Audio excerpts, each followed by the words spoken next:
Welcome back. Welcome back. Welcome back. Welcome back. Welcome back to another Monday Night Wise Man podcast with me, Mark the Mentor, and Mr. Kirky Fresh. How you feeling tonight, Mr. Kirky Fresh? What's good? What's good? What's good, Mark? Good night, man. I'm here feeling Man, good, man. Chilling out man, with the family. I'm feeling good too. I'm feeling good too. Everybody come on in, come on in, come on in. Hit that like button. Hit that like button. Let us know where you are checking in from. Let us know where you're checking in from. Man, I'm it's obvious I'm dedicated to these Monday nights, man. The NBA Finals is on. This is Right. game 5. And Denver could take it tonight. So, I could be watching that, even though I want Miami to win. But, this is a crucial game. I do Yeah. got some money on the line. I could be watching that. But, I'm dedicated to Monday night. So I'm here with you and here with everybody else. And I could Mm-hmm. be, in this other room over there watching this game. But it's all good. It's all good. So do me a favor, guys, man. If you appreciate us being here tonight, man, just do me a favor, hit the like button for me, man. That's all I'm asking. I ain't never asked nobody for $1. I ain't never asked nobody for $1. Just hit the like button, huh? Just hit the like button. I ain't never asked nobody for $1. Before we drop the cash out. Hit the like button. Never asked nobody to drop the cash out. The Zelle. Oh, the Apple Pay. The Venmo. Oh man, come on, man. Just hit the like button, man. Just hit the like button, man. What's going on? Come on in. Let me know where y'all checking in from. The right way to truck. What's good? Virginia in the house. We got Ibrahim Philly is in the house. VA, North Carolina in the house. Alabama is in the house. Shout out to everybody that's watching on Facebook. Mark Brown, what is going on? Interstate Screw. What's the deal? I'm struggling to do the repairs. First day with RNL today, and my lift gate starts leaking hydro fluid. Man, welcome to the real world, man. It happens when you least expect it.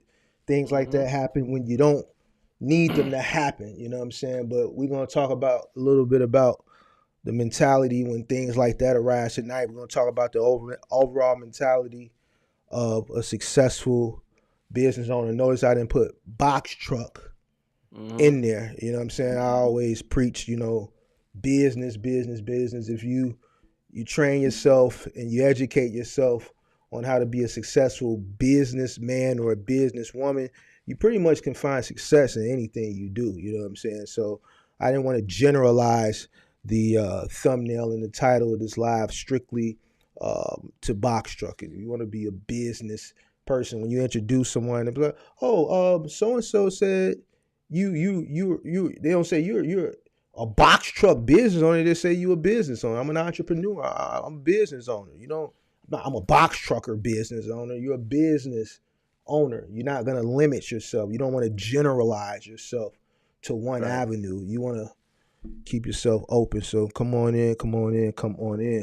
What's going on, Kurt?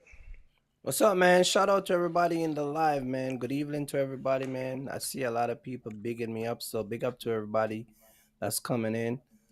Yeah, man, I agree, man. You have to have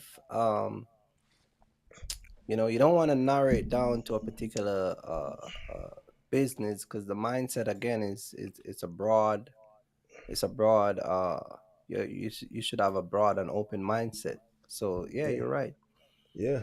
And that's what we're going to talk about tonight. We're going to talk about the mindset of a successful business owner. I got a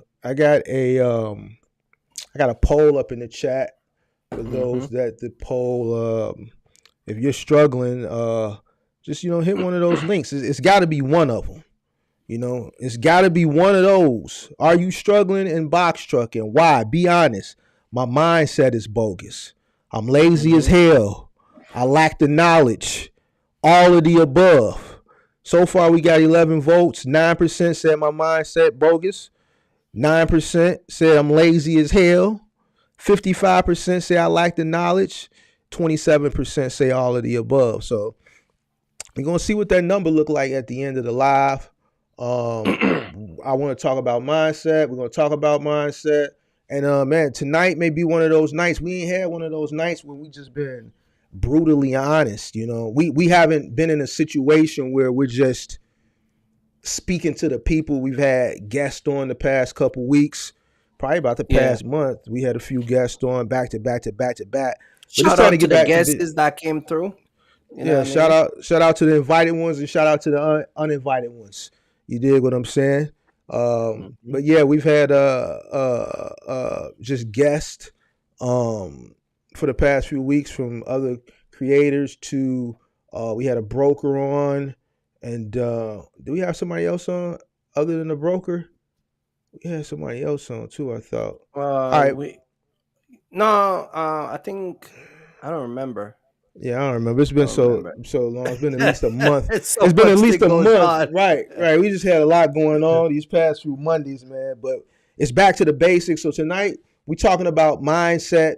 So this is gonna be one of them goody ones where some people may get felt like they get rubbed the wrong way, but it might just be what you need to get Yeah. kickstarted and get motivated. So I'm just gonna be brutally honest, and I'm qualified. You know what I'm saying? I'm qualified to be brutally honest because I've been there. I Hmm. know what it takes to get to where a lot of people are trying to go because I've done the work. You know what I'm saying? I've done the work. I see what the work, the progress, the work. You know, if you put in the work, I see the progress.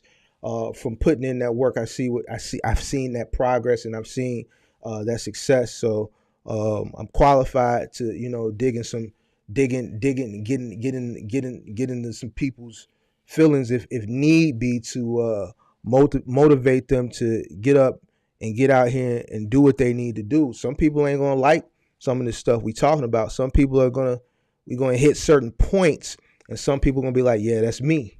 So, but Hmm. it is what it is. A few weeks ago, I talked about the new norm, and man, this is what we looking like, man. So all that it's trash, and like you're gonna have to stop saying that because this is just is what it is now. And if you want Right. to be successful in this business, then you're gonna have to figure some things out and make yourself successful. You can't let rates or whatever's beating you up continue to beat you up. You gotta, you know, tackle it, fight it back, and conquer whatever is getting in your way and getting in your path to success. And this ain't like a motivational spiel type of thing. I'm just keeping it one thou wow with you. I'm keeping it funky with you. You know what I'm saying? It just is what it is. It's business. Everybody wants to get into business because they think it's a quick path to financial freedom. But the difference from being your own business owner versus working a job is when you're your own business owner, you're going to work harder than you did when you worked a job. So if you're complaining about working hard while you're working a job, then opening a business ain't for you because you're gonna Hmm. work harder. You're gonna work harder when you're working a job. You know what I'm saying? Some days you can bullshit your way at work and still get a paycheck. When you own and you run your own business, you can't duck off in your cubicle because your tummy hurts and you know what to do just enough to get by to get through that day so you can still get paid. When you run your own business, ain't no ducking off in the corner. You got to get to it. Because if you don't, then you're not going to get paid. If you have employees, they're not going to get paid. You don't have that luxury. You see what I'm saying? So we're gonna get to it tonight, man. We're gonna get to it tonight, man. So mindset. I got some bullet points that I want to touch on. Um, and we just gonna keep bouncing back and forth. So come on in. Make sure you chime in on that poll and man, Kurt, man. As far as mindset, man, mindset of a successful business owner. What's your thoughts on that? Mastering the successful business mindset. What is your thoughts on the So, mindset of a successful business owner? I want to read something to you real quick, and Mm-hmm. this is kind of my anthem that I go by. I saw Mm-hmm. this years ago, and I kind of followed this strategy for years. Mm-hmm. To have a growth mindset in business mean challenges are enjoyed, meaning that whenever something come along the way that's gonna pushed you back, you should enjoy it because you're going on a different level. Not look at it like interstate screw just said that his lift gate is leaking, right? You should Mhm. embrace that in an enjoying manner. You understand? Because Mhm. in the long term, it's going to work out for you and it's going to make you become who you are and where you're trying to go. Don't look at everything as a negative. You follow what I'm saying? Because if every time you look at a challenge that come up on you, whether it's a lift gate, whether it's whatever, you get what I'm saying? And you deem Mhm. it negative, then a lot of the time the accomplishment and where you're trying to go can be hindered by the way you accept the challenge um that comes towards what you're doing in your business, right? And so I remember when I first started, there's a lot of people that I saw up to this day. There's some people and some people that I don't see anymore. But along the way, I met a lot of people, and some people wanted me to work underneath them, their authority, and work for them. You get what I'm saying? And Mhm. so that's a challenge that I had to go through that phase and enjoy that for the moment because it makes me know who I am as an individual, where I want to go, and where I should be. You get what I'm saying? And Mhm. clearly, I was not supposed to be under someone. You Mhm. understand? And what I mean by that, I could have, when I say enjoy, I'm talking about from a point of view where I'm not fighting that person. You get what I'm saying? Like you said Mhm. early on, we're not looking at, well, I've been used or they're taking advantage of you. You get what I'm saying? I'm Mhm. doing the job as if it's my responsibility in the company while I Mhm. was under someone. And that was a challenge. You get what I'm saying?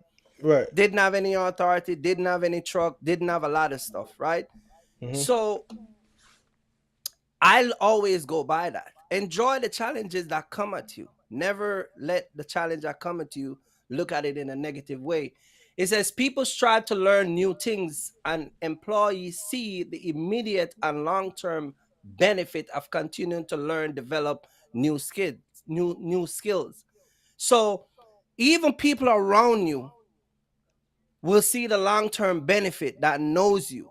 You get what I'm Mhm. saying? That are Mhm. working with you. There's a guy that used to work with me.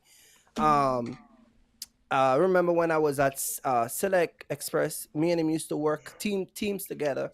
Mhm. Um, he's a medical doctor. Mhm. Guy left after Select. We went our separate ways. Dude is now a medical doctor in Long Island. A guy that started out with me in a cargo van. Mhm. You understand what I'm saying? And despise whatever we go through, whatever we've been through back then, and whatever we do. I think we talk about Romeo. You say you know Romeo. Um, Romeo introduced me to him, but he's Mhm. a medical doctor. So long term, and I think this is where our mindset gotta get is look at the long term of what you're doing.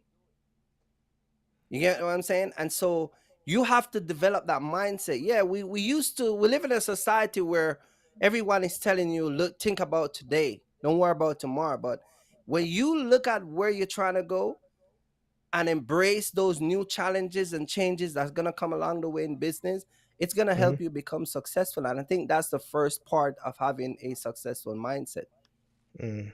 Those are just some of the things that you're gonna need along the way. But if you keep those core belief, then yeah, it can help you along your journey, and it will help you come out here every week, every month, and every year, and keep doing this business. Yeah. I think everything you said is 100% right. I got some core things, from just being on YouTube and getting a chance to talk to a lot of different people. I get to see a lot of people, a lot of different mindsets. Mm-hmm. A lot of people, their just mindset is just not where it needs to be, and ultimately, I think that's why I decided we should just do a live podcast, just strictly um, pertaining to mindset, and just kind of etch some things out to kind of get people to go back to the drawing board and kind of Mm-hmm. outline some things. And I got some stuff written down that I want to go over individually, and then we can expound on them. And then there's one big thing that I want to talk about at the end that I think a lot of people that are not doing well are not doing. The Mm-hmm. first thing I want to talk about is vision and goal setting. A Right. lot of people just don't have no vision. They don't set no goals. And this is something that I've talked about before, setting goals. All right. When you set goals, you're going to try your best every single day to hit those goals, to hit those milestones. If you're not setting something to look forward to, you're just running day to day. You're living day to day, and you don't want to operate like that, as a business especially as a business owner. You have to clearly define your vision and your long-term goals for your business. Having a clear direction provides focus and helps you make strategic decisions aligned with your objectives. You know what I'm saying? If you got a plan, this is my enter date. I want to exit by this day. I'm giving myself a 10-year plan. I need to get as much out of this business in 10 years. For whatever reason, I want to invest this money in something else. I want to take early retirement. So that now that you Mm-hmm. know within those 10 years, you're working every day towards something. Not only are you working every day, you're stashing money away for this, you're stashing money away for that. You got a Roth IRA over here, you're stashing money for retirement. You have a plan. So as this date as it approaches, you continue to work harder to meet whatever that goal that you set to have by this date. You're going to make sure that you get to it. All right. If you're 5 years in on a 10-year plan and you're not at that 50% goal mark, or wherever your 100% is, wherever you want to be in 10 years, if you're not at 50% of that in 5 years, you need to work a little bit harder so you can catch up because you're behind. You know what I'm saying? You have something that you're working towards. A lot of people just get into this business, I think, without those goals, without those visions, and they just think they're gonna run. A lot of people just want to get away from the rat race, like I said earlier, and that's fine. But with being your own business owner, involves more work. These are things that when you're working for a job, you don't have to set goals. The company or your boss sets goals and for you. You know what I'm saying? They give you tasks. Here, I need this report done and on my desk by Monday at 10 a.m. They giving Mm-hmm. you a task and a goal for you to hit. This is their job to prepare this stuff for you. All right. When you're your own business owner, you have to do the work and set the goals. And a lot of people aren't doing that. You got thoughts on that one before I go to the next one? No, you're right. You're right. We got to set goal, and I talk about that. I talk about a vision, having a vision as a man, not only for you and your business, but for your family. You're right about putting away and planning for retirement because, as we know, and I've seen this, and I've seen this not only in trucking, but in business in general, but mainly in trucking. In it's like a curse that come with truck. I don't really want to say it's a curse, but it's like a curse that come with trucking, where not everybody, but a lot of people who used to be a truck driver who retired, they don't have any money. Mm-hmm. They don't have no money, and I think it's a combination of because the money comes so fast, and a lot of people don't have no vision. They lose that money, and this is why I always said that when you become a business owner, this whole entire shopping and doing all this stuff and all that stuff. You get what I'm saying? You gotta cut that out. You get what I'm saying? Because again, it's you looking forward for your future, and it help you to become who you are. You understand? So yeah, Shout out to the troublemaker in the building. shout out Axel in to the building. Axel. Troublemaker. I was watching his video earlier. Axel. Everything I said was going to happen happened. He got people threatening him and saying they're going to do this to him, do that to him. So he said he's straight. You know what I'm saying? So hey man, just be careful in these YouTube streets messing with these folks, man. The heat is on and the rabbit hole is deep. Oh man. I told you, man, leave these He said folks that alone, my man. studio looked like a erratic massage parlor. An exotic massage parlor. Yeah, yeah, Oh yeah, man, yeah. Erratic. how would he know? He must be going to them types of places. 'Cause Yeah, I wouldn't know. 1 minute I'm at grandma's house. No, no, you know what I mean? Only ask. I keep Saying. telling you to go get it, man. All right, let's keep it moving. Let's keep it moving. All right, so Yeah, but here's that's some. but Go that ahead. but that's important. You know what I mean? Mhm. Keeping that kind of, you gotta have a vision, and you're right about that. You have to have a vision. So the second thing I had jotted down is something that Interstate Screw. Well, it's not something that he mentioned, but it's something that he went through today. So the second thing that I have jotted down for the mindset, what a successful mindset of a successful business owner looks like. Resilience and perseverance. Resilience and perseverance. Expect Mm-hmm. setbacks and challenges along the way. Developing resilience and the ability to bounce back from failures is crucial. Learn from your mistakes, adapt, and keep moving forward. Things like mechanical breakdown, stuff like that is going to happen. You know what I'm saying? Mm-hmm. Things are going to happen. You got to learn how to kind of brush certain things off your shoulder as a business person. Like, you can't whine and complain, right? A lot of you guys want to scale, right? And let me tell you one thing about scale. When you're scaled and you have people that are dependent on you, when you have a setback in the business, that's not their problem. You have no time to whine and complain. As soon as an issue occurs, you immediately have to start to resolve the issue. You have no Mm-hmm. time to whine, bitch, moan, and complain. You can do that, another time behind closed doors, you know what I'm saying? After the problem is resolved. You can bitch, moan, and complain about how you just had to come out of your pocket 3 grand or 5 grand or whatever it is to get whatever it is broken, fixed, or whatever the issue that has arisen, corrected. All right. You have to keep it moving. I say this Mm-hmm. all the time. All right. One of the main things about being a successful business owner is the ability to problem solve. Most of your time as a business owner, you're solving problems, you're problem solving. If you can't, if you aren't a good problem solver, you'll never be a good business person, ever. And I'll put money behind that. Find me one person who owns a business that's not a good problem solver and show me a successful business. You won't find one. You Mm-hmm. will not find one. All right. In order to be successful in business, you have to be a great problem solver.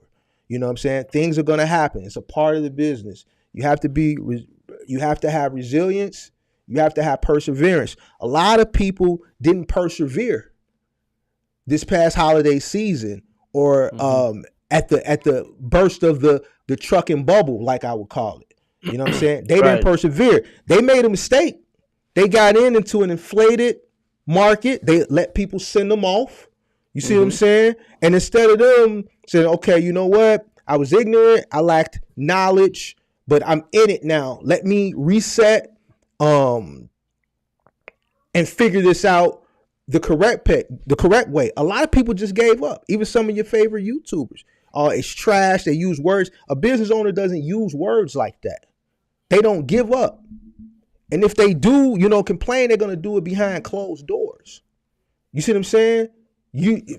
A lot of people didn't persevere. They gave up too easy. Too easy.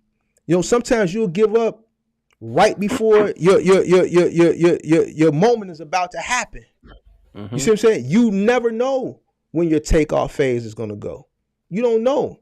You see what I'm saying? But if you're working towards it, you know it's eventually going to happen. A lot of people give up. Not everybody jumps into a business and sees immediate success straight out the gate. It doesn't happen like that for everybody.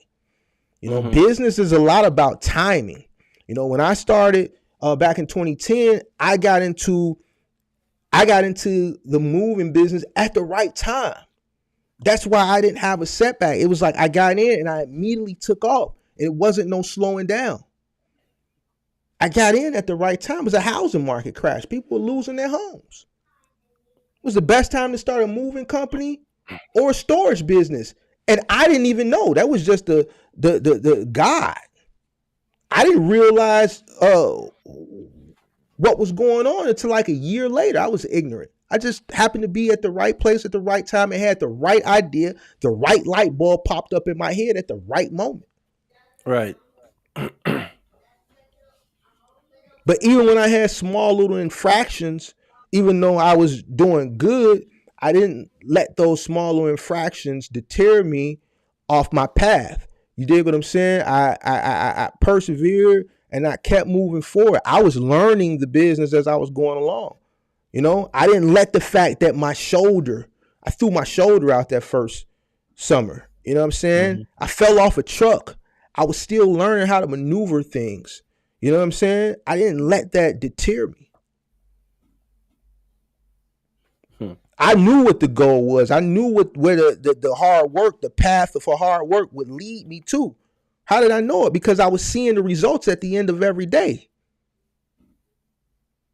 What little baby say? 4 pockets full. I was at the end of the day. It was 4 pockets full. So if that wasn't the motivation I needed to persevere and keep going forward, then I don't know what was. So perseverance. You get into something, you got to keep it pushing. Hmm. As a business owner, we don't give up easy. You see what I'm saying? You want to expound? Yeah, no, that's you're 100% right, man. And I want to go back to a couple things that you said, such as preparation and having setback and all that stuff. See, um, when I have a cost, let's say I have a cost in my business, the reason why it doesn't bother me is because I've been in business so long that I know I got to prepare for those days. Mm-hmm. I know I got to prepare for a lift gate. I know I got to prepare for a transmission. I know I got to prepare for whatever. You get what I'm saying? Mm-hmm. So a lot of time when I go to buy one tire, the tire guy said, "Look, you need two more tires." You understand? The reason why Mm-hmm. those things don't bother me is because I prepared for those. I put those money aside. Mm-hmm. I have, like you said, the vision and the strategy to put away for those days that come. A lot of people are running business. It's like it's a paycheck to paycheck. Mm-hmm. You understand? And as little as $40, $50 a week for the next till you get your next breakdown can really help you out. And I think a lot of people overlook those stuff when they come in business. A lot of stuff that happened to me on here, it doesn't bother me because the money for to take care of those issues is already been put aside. You understand? Because I try to not only reduce and limit and knock on wood, I can tell you how many times I ever use roadside assistance. I to be honest with you, I think I have used them maybe 2 times. And that Mm-hmm. was to tow my truck to the dealer. I've never Mm-hmm. used roadside assistant to I see guys of them doing regen and changing tires and doing a lot of stuff on their trucks. I've never had to do that Mm-hmm. because the cost is way more than if you go to your traditional your tradition dealer. So a Mm-hmm. lot of the stuff I prepared for, I see a check engine light come on my truck. I don't ride around with it for 4 more weeks, 5 more weeks. I get it taken care of right away because I know Mm-hmm. once it hit the fan, it's Mm-hmm. gonna cost me 3 more times than if I take care of it right away. Mm-hmm. And so once you start to understand those things, you start to develop that type of it's a different mindset. You start to develop a part of your mind start to develop in that way. I got it prepared. I got to put aside for this. A lot Mm-hmm. of people you say were in business in the pandemic, they weren't business owner. Let's be honest. Mm-hmm. They weren't business owner. You get what I'm saying? Yeah. They weren't business owner. They were just here. just to benefit off the back of the people that are truly and honestly trying to start business. And this is why a lot of the people that come on the internet, they sold them a package, and like you said, send them on their way. And then when all of that riff and all that fluff and all that ruffle was over, they themselves went away because they weren't business owner. When you a true business owner, every single day there's a plan. Every single day there's a strategy. Every single day there's an improvement. Every single day there's something going on that's going to take you another 5, 6 days down the line, another year down the line, another 2 years, or however long you plan to stay out here. But if you come to start something because of the opportunity, then that's not business.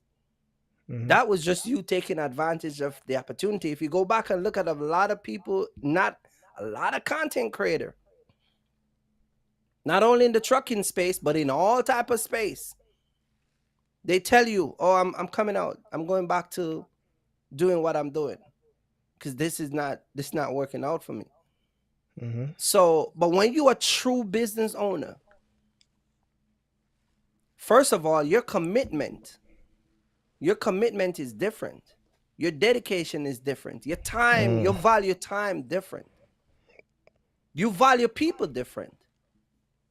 You get what I'm saying? And it's a lot of stuff that people come out here and do and say that they're business owner. They're really not. I think that if the IRS were supposed to vet people before give them an EIN number, if the Secretary of State vet people before give them an EIN, like, oh, you got to get vet to get certain qualification, and then the state would issue a license to become a business. I think if people would get those type of vetting, a lot of people, let's be honest, wouldn't even get an LLC. You know that. You get what I'm saying? It's easy to get an LLC. A lot of people when they go to the Secretary of State and they pay the little $150 for the LLC, obviously the EIN is free.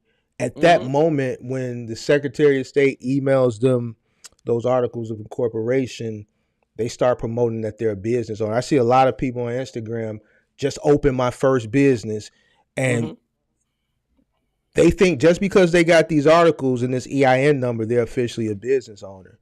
And that's funny to me because no, you're not. Right. No, you're not. You're not a business owner yet. That piece of paper. That's just the first step. You dig what I'm saying? But that doesn't mean people parade around and say I'm a business owner, and they no, you still got a ways to go. You know what I'm saying? So I trust me, man. I know what you're talking about with that EIN, and what's crazy to me is it's people out here that's selling that information. They're selling how to get an EIN. How can you sell something that's free? That's the big thing on the internet right now. How can you sell something that's free? What? I don't know if you see the ads. Because I'm always looking. Me and you is kind of I use YouTube where I'm always looking at business stuff. So every advertisement pops up.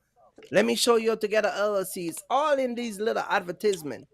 Do you know that it's best time to get an LLC? Everything now is promoted to get an LLC. And that's crazy. Just that too, because LLC ain't the only structure of business. It's not the only structure of business. It's the most common that people use. And they promote that. Yeah, they promote it, you know what I'm saying? And they sell you, hey, I can help you set up your EIN. Like, that's free. Like, it's a link, irs.gov. You know what I'm saying? Just go do it. You do what I'm saying? Like, I would never charge no one for something that's free. I'll point you in the right direction. And that's crazy to me that people, and see, it's crazy on both ends. It's crazy that people charge people for that. And it's crazy to me that people pay for that. You know what I'm saying? So when people pay for that, it lets me know they haven't done an ounce of research. They haven't done an ounce of research Mm-hmm. So a person who pays, check it out, and I'm keeping it funky. Some people might have done it, and I'm sorry, but I got to keep it 1,000 with you. Mm-hmm. I got to keep it 1,000 with you. In today's society, I'm not talking about, let's say, 7, 8, 9, 10. I'm talking about 2023. If Mm-hmm. you're paying someone to get you an EIN number, you haven't done enough research yet. You're lazy. You haven't done enough research on business, how to start a business, how to Mm-hmm. form a business. That's something that you could be saving money on, and you can do that stuff yourself. You can do that yourself. You see what I'm I saying? think one of the biggest issue with our people applying for licenses is a lot of the questionnaire. A lot of people don't understand it. A It's lot of not a. people don't. When I say because when like let's say the Secretary of State application for LLC, when it asks certain questions, a lot of people don't know what those questions means and they don't know how to answer it. You understand what I'm saying? And if you go on YouTube, you can find people that will take you to your state, whether you're from Chicago, New York, New Jersey. There are someone there that will log in and show you the LLC process from start to finish and how to answer those questions. You understand? And how to submit and pay to get the actual LLC. But a lot of people are not, they don't know how to answer those questions. I mean, it's self-explanatory, Kurt. It's Yeah, but self-explanatory. It's take self-explanatory. for instance the IRS. Like the IRS will ask a certain question about, getting your EIN number, and some people can't answer it. They can't answer it. Kurt, it's self-explanatory, bro. You go You to know what I mean? irs.gov, you click right here, you click it, boom, you read. It's fundamental. Mm-hmm. Begin. You read more. You read. You already want the LLC because that's what everybody's promoting. So, right here, you scroll down. You read. You Mm-hmm. click. You click. You do some more reading. Is it the people don't understand? They just don't want to read. Mm-hmm. It's right here. You read. You click. How many members? It's your business. Just one, more than likely. Please select Mm-hmm. the state. You select your state. You hit continue. You read some more. You know what I'm saying? Like, it's you starting a new business, right? Started a new business, hired Mm-hmm. employees, banking purposes, change type of organization. If you're starting a new business, you're starting a new business. Mm-hmm. Your name, your social security number.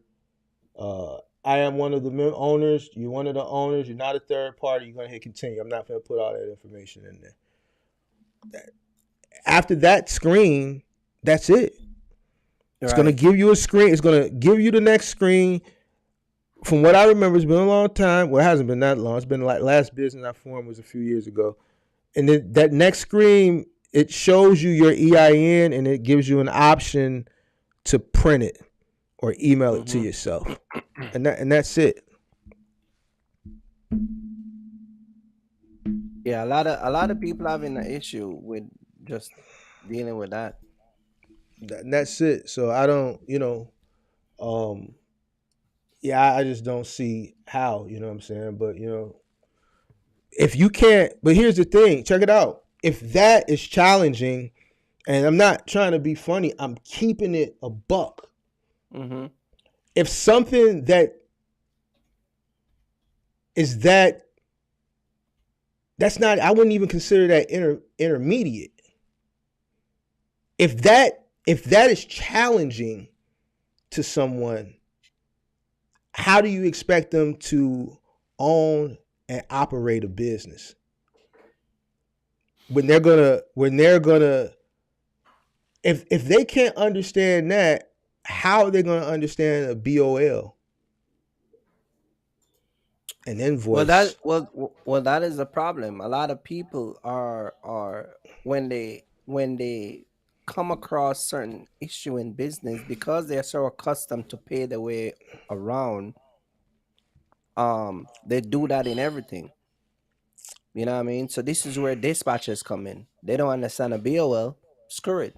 Let me go get a dispatcher, because they're so accustomed to pay and getting stuff done, because they don't want to take the time to fully understand what's going on. So, like you Mhm, said, like we you said early on, if they can successfully understand setting up and running, if they can understand starting the business from mhm, a LLC point of view, getting the EIN, getting the LLC, mhm, what they'll do, they'll put that in someone else on responsibility to take care of that, right? Now, mhm. when you go and try to apply and go through the process of actually, you know, getting the work, that's another issue that you run into. So what they do, instead of dealing with that issue, they go get a dispatcher. So now they don't have to do anything at all. They just give the dispatcher and give people what they want, and then just sit back and let you do all the work. And this is why so many people lose thousands of dollars in business. But you said they don't understand the verbiage on that EIN. Is that what you were saying? You saying they don't know the steps to get to that point, or you A saying once lot of they people get to don't. that A point, lot of people they don't don't know. understand? They don't Yeah, understand the verbiage. right. A But lot I of just people took, don't know. but I just took it through it, and it's elementary. It's pretty Yeah, much just yeah. putting. Are you starting a new business? Check. What's your name? Mhm. LLC. That's it. It was like three screens. LLC. Are you Mhm. starting a new business? What's your name? Okay, So I don't understand what you mean by they don't understand that verbiage. so I Because am at the. if you don't understand that, then Mhm. So look at this right here. Name of LLC must match article of organization if filed, right? So that's a part where somebody will come here and they confuse. Name of LLC, article of organization, if file. So a lot of people will get confused just in that question.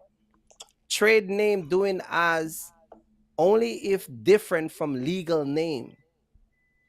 So people will have issues answering those questions. You understand what I'm saying? And it's even get worse if you go over if you go over applying for the EIN number. This is the EIN number. If you go over by applying for the Secretary of State, there are just certain questions that people won't they confuse about. And so now instead of mhm, Mhm. See, the the me and you know these terms, but you got to the remember, a the guy who never the seen this before, you don't know what you're the talking about. art the, no the art I agree the articles of incorporation can be confusing because it gets to a point where they if you file like as an S corp they say how many shares you have to divvy up the shares if there's Hmm. multiple principals on on the corp and then you have to divvy up the shares and I can understand how uh, someone who's new into business wouldn't understand that. Right. I'm not talking about that. You know what I'm saying? But the EIN is pretty much self-explanatory. I agree with you. The articles of incorporation can be confusing if you don't know, but the EIN is pretty much self-explanatory. Yeah, You it's know. very confusing for people who have never done it before, and this is why they push a lot of um their business startup to let other people do it. Mm, They push all those responsibility over to other people. You understand? Just like you got people come on here that just can't leave a dispatcher. They always will be paying somebody 10%. You understand? Because they're not interested. You ask somebody, the carrier, the broker will say, "Well, send us your carrier package." Well, they don't know what a carrier package is. mm, You understand what I'm saying? And if you do, if they and most of these guys have a carrier package, but mhm. they just haven't put it together. You understand? And so a lot of stuff is just confusing. So it's easy to push it off to someone else to deal with that. And so people lose thousands of dollars every year because of those simple steps. Mm. All right, let's keep it pushing. Let's keep it pushing. So the next thing that I think a lot of people need to have a good mindset to be a successful business owner is a growth mindset. You know, being open minded for growth. All right, for mental growth, embracing mental growth, embracing growth for your mindset, which simply means just believing in your ability to just develop and improve. You know, when you're starting a business, you're not gonna know everything. All right. As you get tenure into the space, you're constantly learning. You're constantly learning. When I first got started, I didn't know nothing about moving. I just knew Mm-hmm. people were calling. You know, and I knew I was jacking some stuff up. We was messing some stuff up. I remember one of my first jobs I ever took was just a couch, and for the life of me, one couch, it took us 4 hours and we still didn't get it in. We still Mm-hmm. didn't get it in. It got to the point where, someone had to tell us, like, in a nice way, we're gonna call somebody else tomorrow. We're gonna pay you, but we're gonna call someone a little bit more skilled and a little bit more stronger. You know what I'm saying? Because Mm-hmm. I was still new. It was like my second job ever, and we appreciate the effort. And at that moment, I knew my homie, who I had rolling with me, wasn't going to cut it because both of us was unknowledgeable. I had the idea, people was calling, but I needed someone that knew what they were doing. So that pushed me to put an ad on Craigslist to look for someone that was experienced in moving so that I could learn from. Yeah, they're working for me, right? They're working for me, but I'm smart enough and not big headed enough and humble enough to, you know, hire someone and let them know, look, I'm going to be learning for you. You're going to be working for me, but I'm going to be learning from you. Mm-hmm. And this guy Aaron is who I talked about him recently. He was the guy. He was a drunk, but he was the guy, and who I learned a lot of the maneuvers and how to L a couch and how to get things and in and out of tight spaces. He taught me all that stuff, which Right. allowed me to build on top of that and build a flourishing business. My mind, I didn't limit my mind.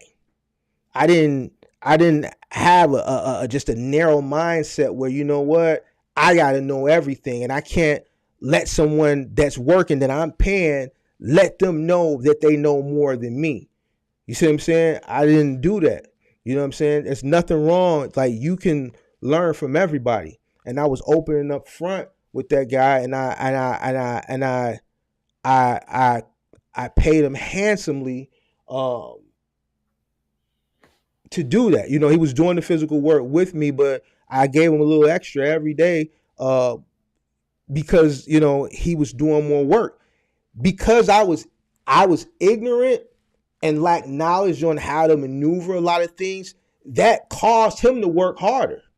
If you got a guy who is just learning and a guy who has experience, if I don't know something, I just don't know. So that now he's got to do more work. He's got to carry a little bit more. He's got to train me. He's working harder. So I made sure I took care of him. But I didn't allow uh I didn't allow myself to be big headed to the point where I couldn't take uh, uh um guidance from someone that I was paying. You see what I'm saying? So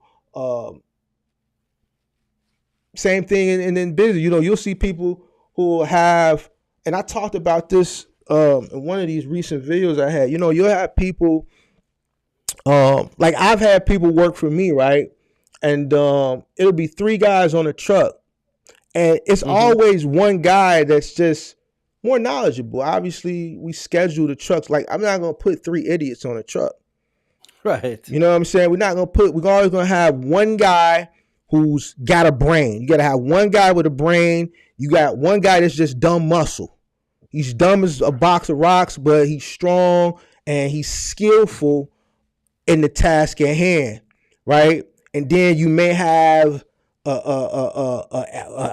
Davis on the truck. One day he'll Right, give you right. 40, and then the next day he might give you 8 points and 2 rebounds. You know what I'm saying? He's iffy. You dig what I'm saying? But Mm-hmm. it's a perfect, it's a perfect balance. And then you have the guy on the truck who's just he's just the smartest guy. He's just the best all around. He's the Michael Jordan on the truck. And that person will try to give direction, but other people don't want to take direction from that person because he's not cutting the check. It's like Mm. a simple mind, it's like a simple mindset. A person Right, has a way of, you getting your dumb job done a little bit more efficient, but you're not willing to listen. You won't open your mind set up to take in that information to make your job easier because he's not the person cutting the check. right. And you can't think like that as a business person. Listen, me, I'm eavesdropping on everything. If I'm in the elevator and I hear people talking about business, I'm listening. It could be a person that's 10 years younger than me. I'm listening Right. because guess what? The youth got all the new ideas as far as technology is concerned. Mm-hmm. I heard Kanye say something that I had never thought of, but once he said it, I thought of it. It made sense. He said, "Man, I don't want to listen to nobody older than me. What can they do?" And technology is moving everything. I'm listening to the young generation and to homeless people. Mm-hmm. Now I understand the young generation, the homeless people don't really, you know, feed into like business ideas that I have, but I listen to young people. Even if the idea I may be able to pick just a small fraction of what they may have something going on, but they might not have it fully developed, but I may be able to pick a bit and a piece out of that and it may spawn a bigger idea. Mm-hmm. So just because I'm more breaded up than this cat, you see what I'm saying? Or whatever the case may be, it doesn't mean that I can't get inspiration from him. So that what I'm saying, like being able to develop and have an open mind to things. You see what I'm saying? Yeah, yeah, you're right. You're right. And I think that there's a thing called scarcity mindset. A lot of people adopt that. Especially when doing business. You can't have a scarcity mindset. Mm-hmm. You gotta come out here because here's the honest truth. There's gonna be times where you don't know what's gonna happen today. There's gonna be a day that you're gonna run into someone that gonna make you an extra $10,000, an extra $5,000, an extra Mm-hmm. $3,000. But there's another day that you're gonna run into a day that's gonna cost you $5,000, $10,000. You understand? You're gonna start early and finish late. It's just business. Mm-hmm. And I think a lot of people just got to open their mind and just focus on just growing their business and stop look at the things that, you know, another thing I want to say to you, listening to you just talk is, social media play a big part in curving people's mind the way it is when it comes on to business because social media make it look like business is so easy. Mm-hmm.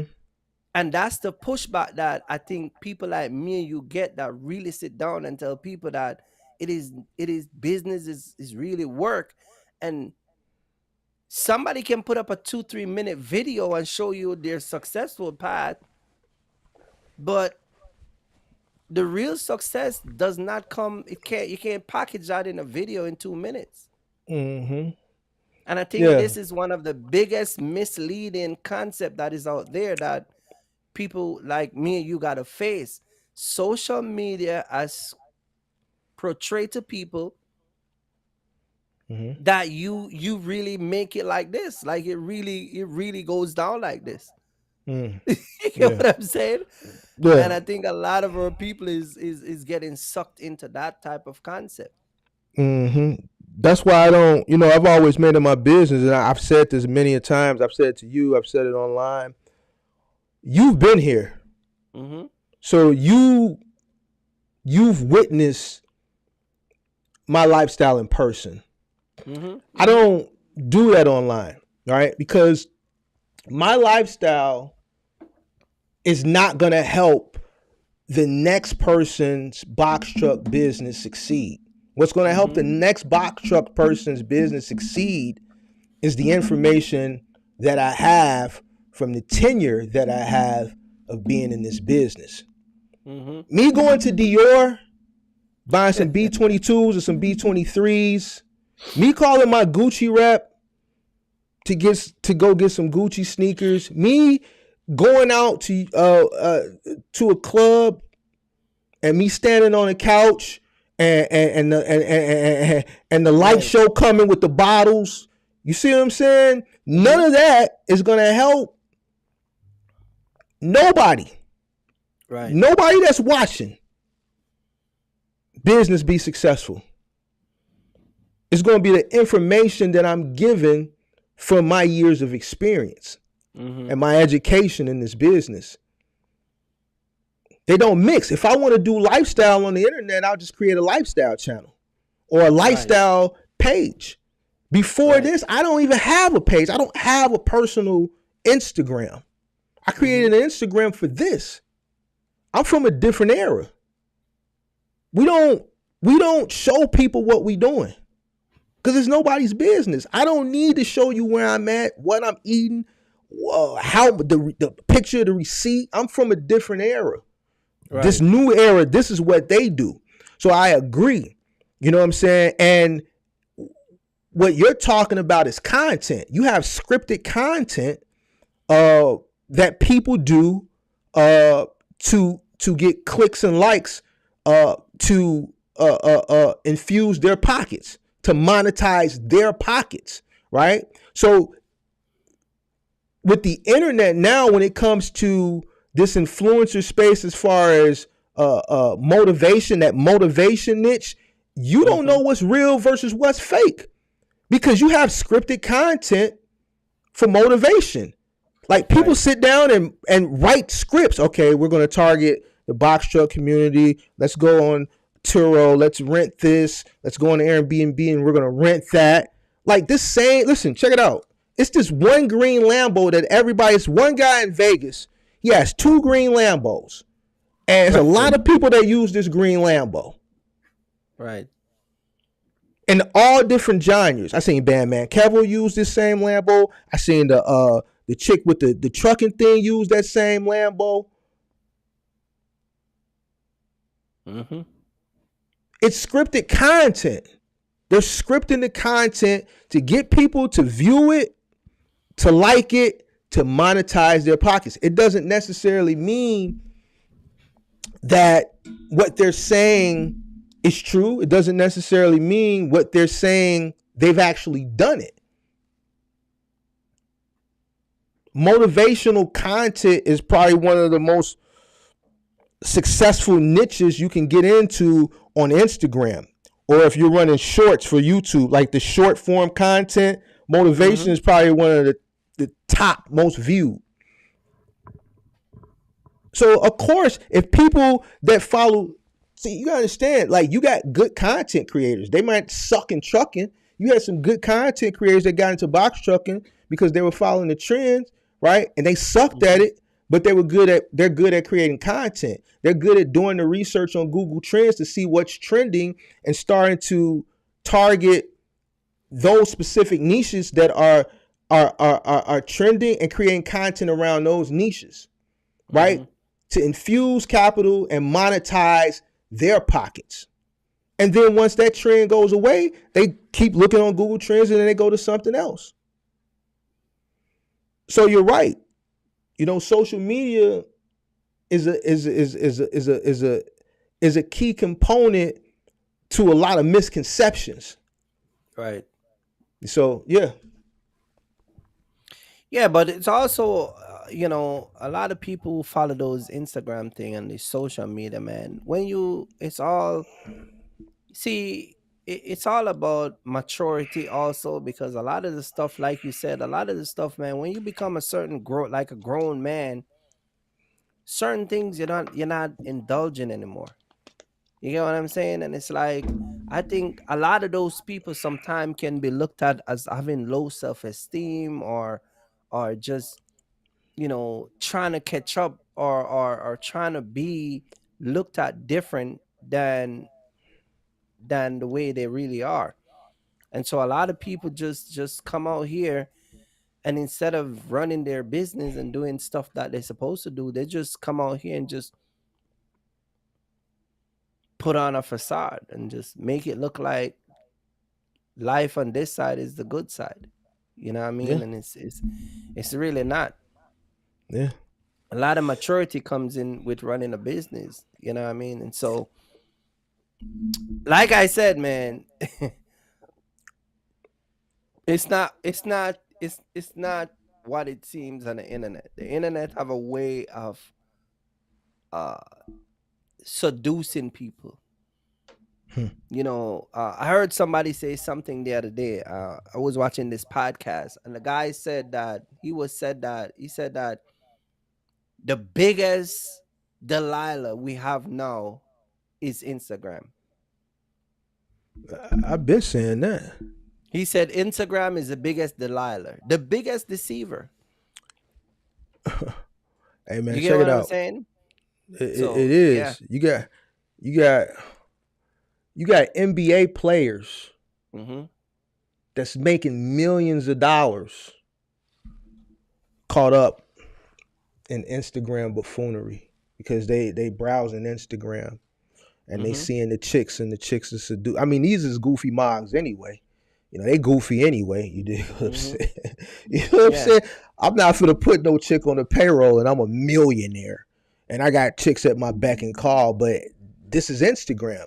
You see what I'm saying? You have access to anybody and everybody. You can literally, just go shopping if you want. If you're a person of influence and you got a lot of money and you want to go, let's say like this NBA player I'm talking about, and you want to just go shopping for chicks, you could just go to your phone and go shopping for chicks. Instagram has really ruined But society. see, You know what I'm it saying? goes So, back. It goes back to you talking about vision. It goes back to what you're talking about, vision. A lot of people, even though they have money, they don't have any vision. Because well, one thing that come with vision, you have one thing that come with vision, you have standard. You see what I'm saying? And then you develop a certain type of character. I I think people have vision. Like for this situation I'm talking about with this guy, I think he had vision because the vision got him to the place that he made it, got him to He the has league. vision to make But money, but but he but has but he has but he doesn't have vision in making the but choices that he but here's makes. but here's the thing. Some people that get money, once they get money, they don't know how to act. Some people they ain't never had nothing. Once they get it, But Mark, but they Mark, don't know how but Mark, that. no, but if you have vision, Uh, if you have vision to make money, you also have to have a vision to spend it. You see what I'm but saying? I hear what you're saying, but You some people can't just have have the vision to make it and then just live a lifestyle life or just blow it out and just do whatever. some people that don't when they don't have anything, they have the vision to get to where they got tunnel vision. They ain't got shit. You Mm-hmm. see what I'm saying? When you broke and you poor and you come Mm-hmm. from nothing, the only thing you have to do is be broke and poor. You have no money to do shit.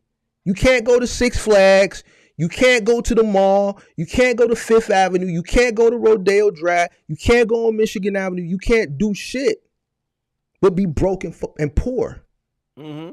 So you have the vision, the tunnel vision, and the work ethic to get yourself up out of that environment. But Mm-hmm. and I'm not trying to go off topic, but when when when people come from that, not everybody. When some people come from that, they have the vision to get themselves out of that, and then once they touch paper, they lose it. Because they never Right, had right, it before. You see what I'm right. saying? So Mm-hmm. they get thrown off because now all the temptations and all the enticements are coming at them, and they don't know how to handle and they don't know how to control themselves in those Right. environments. You see what I'm saying? So they lose vision. Mm-hmm. They lose lack of focus. You see what I'm saying? Some people don't have the vision from the inception, so they never make it to the mountaintop. Right. Some people have the vision to get themselves up out of a jam, and once they make it to the mountaintop, they lose vision. It takes a strong person to have vision, to get themselves up out of a jam, get to the mountaintop, and keep that same vision and continue to live. And what I don't want to say continue to live, but to continue to have that mindset, that same mindset that they had when they didn't have anything. Mm-hmm. That's the winner. Right. Yeah, you got to have a vision to spend the money while you want to make it. It's not just making the money. You got to have a vision for that too. And I think this is why a lot of people, when they do trucking, they can come in trucking, make a lot of money, and then end up being broke. Get what I'm saying? And I, I, it's crazy. But yeah, you were saying I, something. I think a lot of people in trucking that you're talking about, once they get out of trucking, they don't have nothing, is because they didn't make the right investments when they were in trucking. If it's a over the road trucker, a over the road trucker is over the road, right? He may not have the time to sit down, his 2 days off, if he has 2 days off, if he's coming back to his home market every 30 days or every 3 weeks or whenever it is. Those 2 days he has may not be enough time to really set things up. You know what I'm saying? I don't know what an over the road trucker who's never home that lives on the road, they should have a ton of money. But I agree. There was a guy that lived in his truck on my yard. His truck was his crib. He didn't have a crib. His truck was his crib.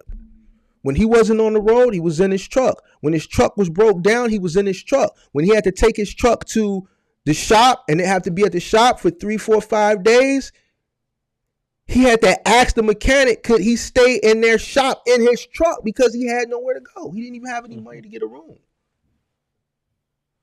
Right. So that situation that you're talking about, when truckers come out of trucking, they don't have, that's just a lack of knowledge on investing the money as it's coming in, as far as where to put it and what to invest it in. You know what I'm saying? I think that's what that is, because if you're an OTR trucker, you ain't spending no money, really. Yeah, well, a lot of guys, that, like you said, they don't use their money wisely. They don't I use their mean, money I'm wisely. gonna tell you what this guy did: Mhm. hookers, Mhm. cocaine. Mhm. So every time he got paid, he bought hookers and cocaine. Right. And they say 45% of truck drivers take some sort of drugs. Yeah. And he's an old school trucker. He ain't one of these new guys. This dude been trucking since the 70s. Mhm. So, he been trucking so long, you didn't have to, this is before you had to go do the whole CDL thing. If you knew how to drive, you could just go be a trucker. I'm talking about Right. before deregulation. You see what I'm Yeah. saying? So, I'm talking about back in the 70s. So cocaine and hookers. And he'll tell you he ain't no shame in his game now. He'll tell you I Right. blew it all on truckers, on hookers and cocaine. Mhm. So, you know, Mhm. I don't know why a lot of these cats, when they come out, they don't have uh Right. nothing put up. But that could be another show for another day. Yeah, no, All that's right, true. let's hit another point. Continuous learning. Continuous learning. I think and this is just in business in general. And I always touch on this from time to time. You know, when you're a business owner, you constantly have to keep yourself abreast on what's going on in your industry. New technology, new innovations, uh, the economy. Just whatever. You're a business owner, you have to stay abreast. You got to stay committed. You got to stay curious uh, to what's going on, and you have to embrace new technologies. You have to embrace new developments, and you also have to embrace the new normal. A lot of people aren't embracing what's going on right now. They're just still Yeah. complaining. You Mm-hmm. dig what I'm saying? And I've been saying for months, yo, this may be the new normal. Get used to it. I don't see anything changing. I said that in January. We halfway through June. I did a video today about peak season. Nobody really watched it. Yeah, it's got a couple hundred views, but I've done videos as soon as I drop them in 10 hours, they've over 1,000 views. But then Mm-hmm. when peak season comes around, it's gonna be bitching, moaning, and complaining again. Same like last year. I started dropping peak season videos in August, even though people watched the videos and they told me I know what the hell I was talking about. The fact of the matter is, I'm putting the information out now, forecasted, because as a business owner, this is when you should start forecasting peak season. You need to be looking at the orders, because this is Mm-hmm. when the retailers start ordering for peak season. Now, it Right. takes about 30 days for the stuff to come across the water. I said that last year. Hmm. So researching, understanding what's going on in your industry. I know what's going on in the industry. I know what's going on in the industry. Do you know what's going on in your industry? Do you know why freight volume is low? I talked about it in the video, but a lot of people didn't watch it. But I'll tell you right now, you can still go watch the video. There's still an overabundance of inventory. Your favorite retailers still have an overabundance of inventory. And what's the other key component that I've been talking about since last year? It hasn't changed. Consumer buying behavior has Mm-hmm. shifted. I constantly keep up with consumer buying behavior and orders.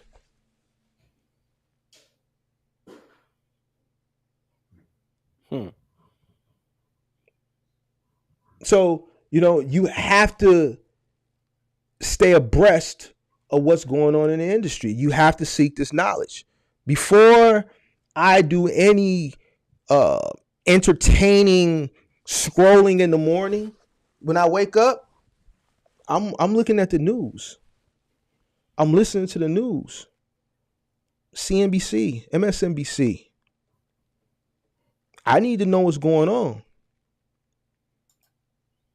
way ahead of time. So reading, reading books. Reading books keeps you sharp. Right. Just keeps your mind sharp. Reading books is like exercise for your brain. You know what I'm saying? So, reading books, and just even like being here, coming, listen to us talk.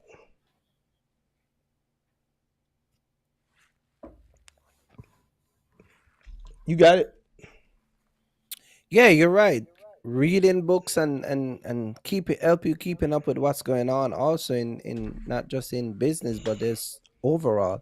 Um I want to say this and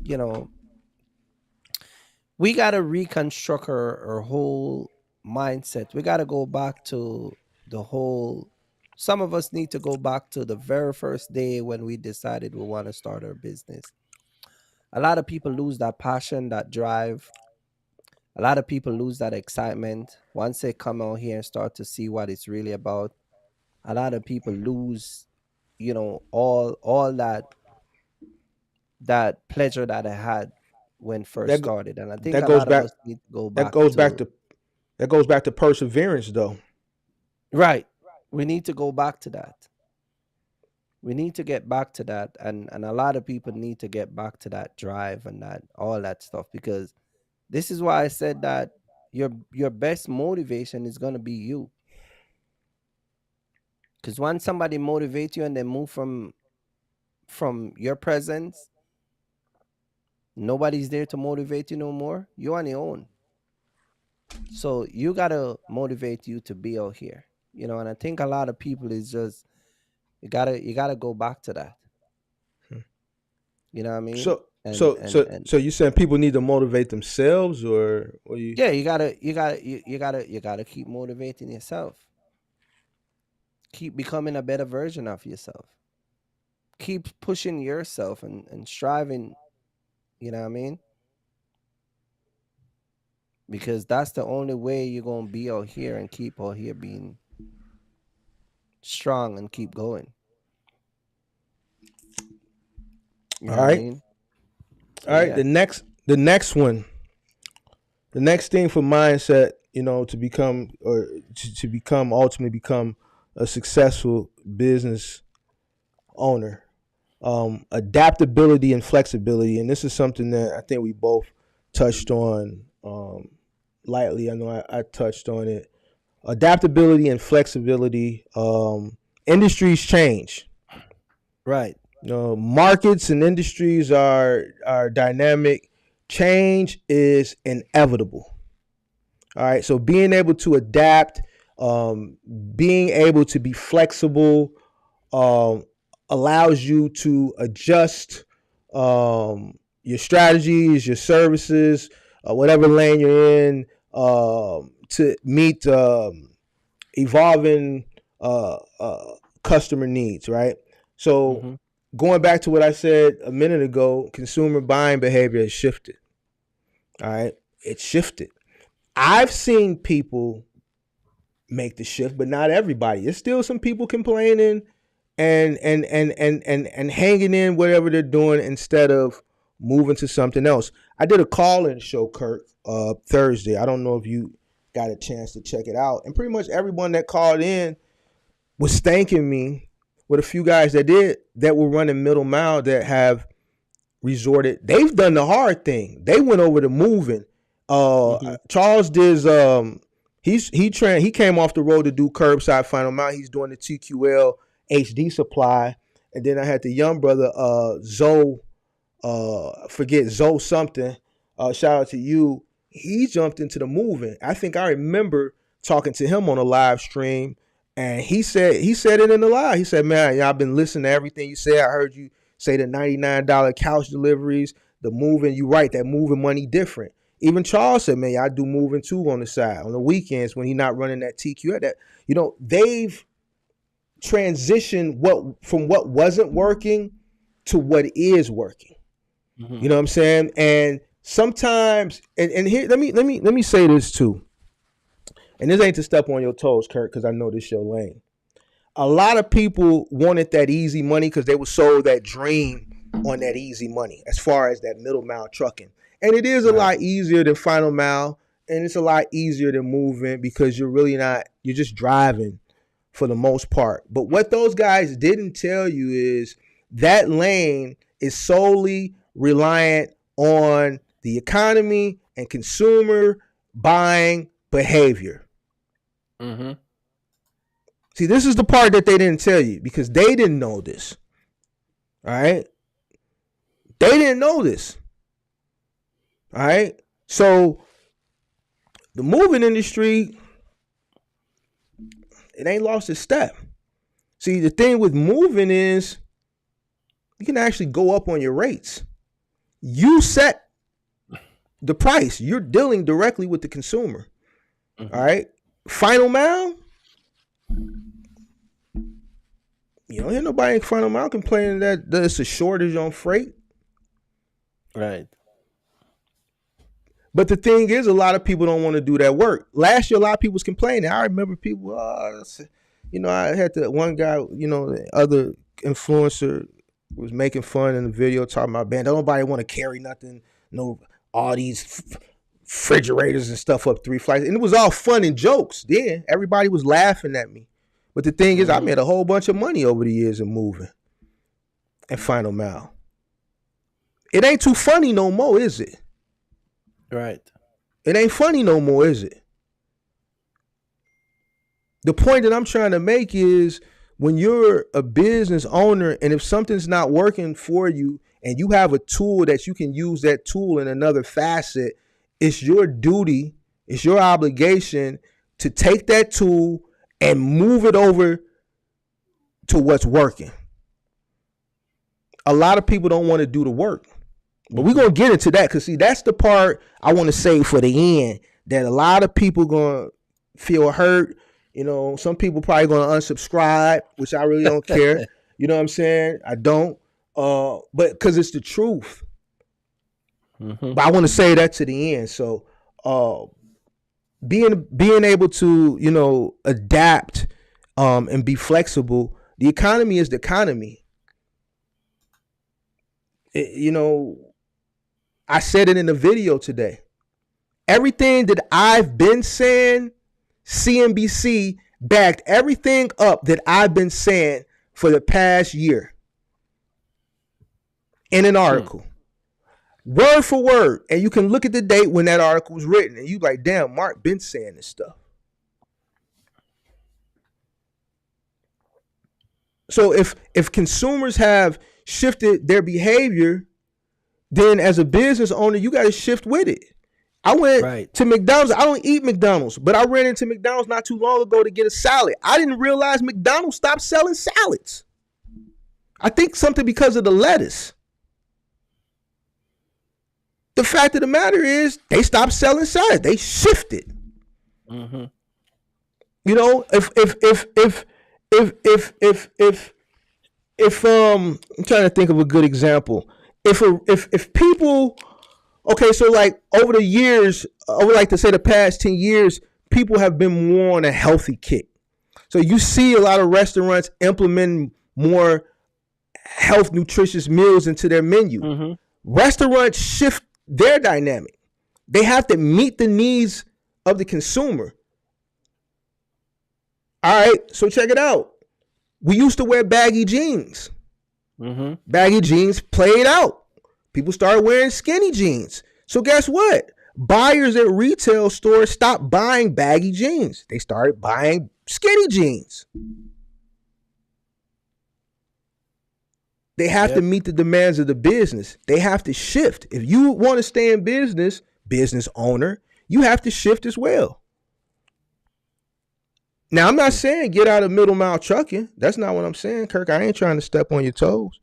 I ain't telling nobody this. But some people just aren't going to get it in middle mile. But we're going to get to that Right. later. We're going to get to that. I'm going to say that to the end. So adaptability and flexibility, you have to be able to adapt as a business owner. When things shift, you got to shift with it. Mm-hmm. But more importantly, you have to be able to forecast the change. You want to be ahead of it.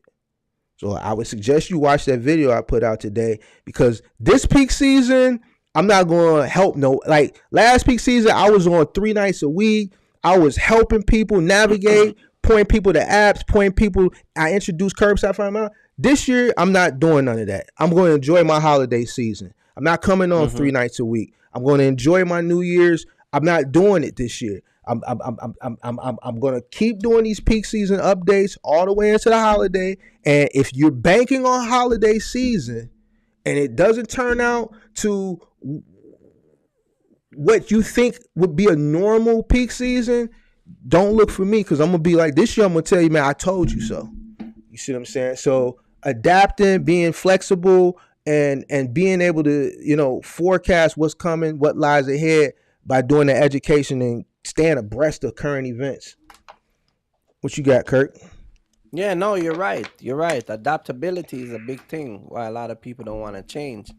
I think when it comes on to changing the like you said, guys, and we talked about this a couple months ago where I was saying that it would be good if somebody know um you know what you call it, a little OTR, a little final mile OTR, Amazon. You get what I'm saying? So you can adapt to whatever area you in. You can adapt to that. You get what I'm Mm-hmm. saying? And I think that a lot of people there's a fear of just trying different things. If You think it's something a ain't fear? working for you, you can try something different. But a lot of Mm-hmm. people just is not open to that. Hmm. People stuck into one thing and they'll stay there for a very long time. So it's a big issue. That is a Uh, big issue. hey, You know. but that's something that it's just business. Nothing stays the same forever. As if you came into this business during the pandemic, Hmm. you should know nothing stays the same forever. Right. You saw it quick. You saw rates way up here because they were inflated, and then you saw them go. Right. See that didn't stay the same, did it? Never It stay didn't the stay the same. same. All right. So guess what? You got to adapt.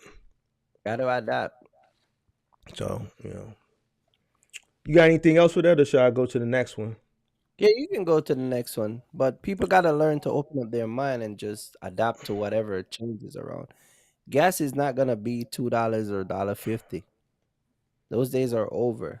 The economy is, everything keep raising around you, so it's not gonna change. You know what I'm saying? So Yeah. yeah. All right. Let's talk about a little risk management. That's something else that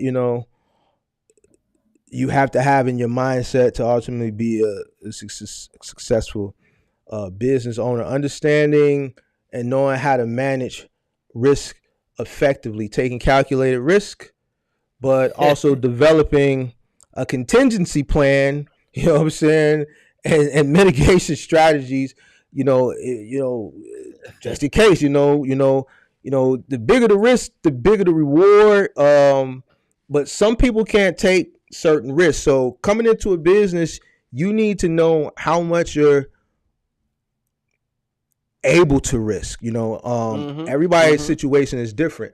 I did a video on my new podcast, All Over the Place podcast. Check it out if you haven't gotten a chance to. Where I was talking about that crab in the barrel mentality. And in that video, I talked about me risk taking. You know what I'm saying? Mhm. In my circle, um, the risk that I'm able to take, the next person may not be able to take. You see what I'm Right. saying? Or the risk the next person is able to take, I may not be able to take. Or the risk, Kirk, you may be able to take, the next person may not be able to take, or vice versa.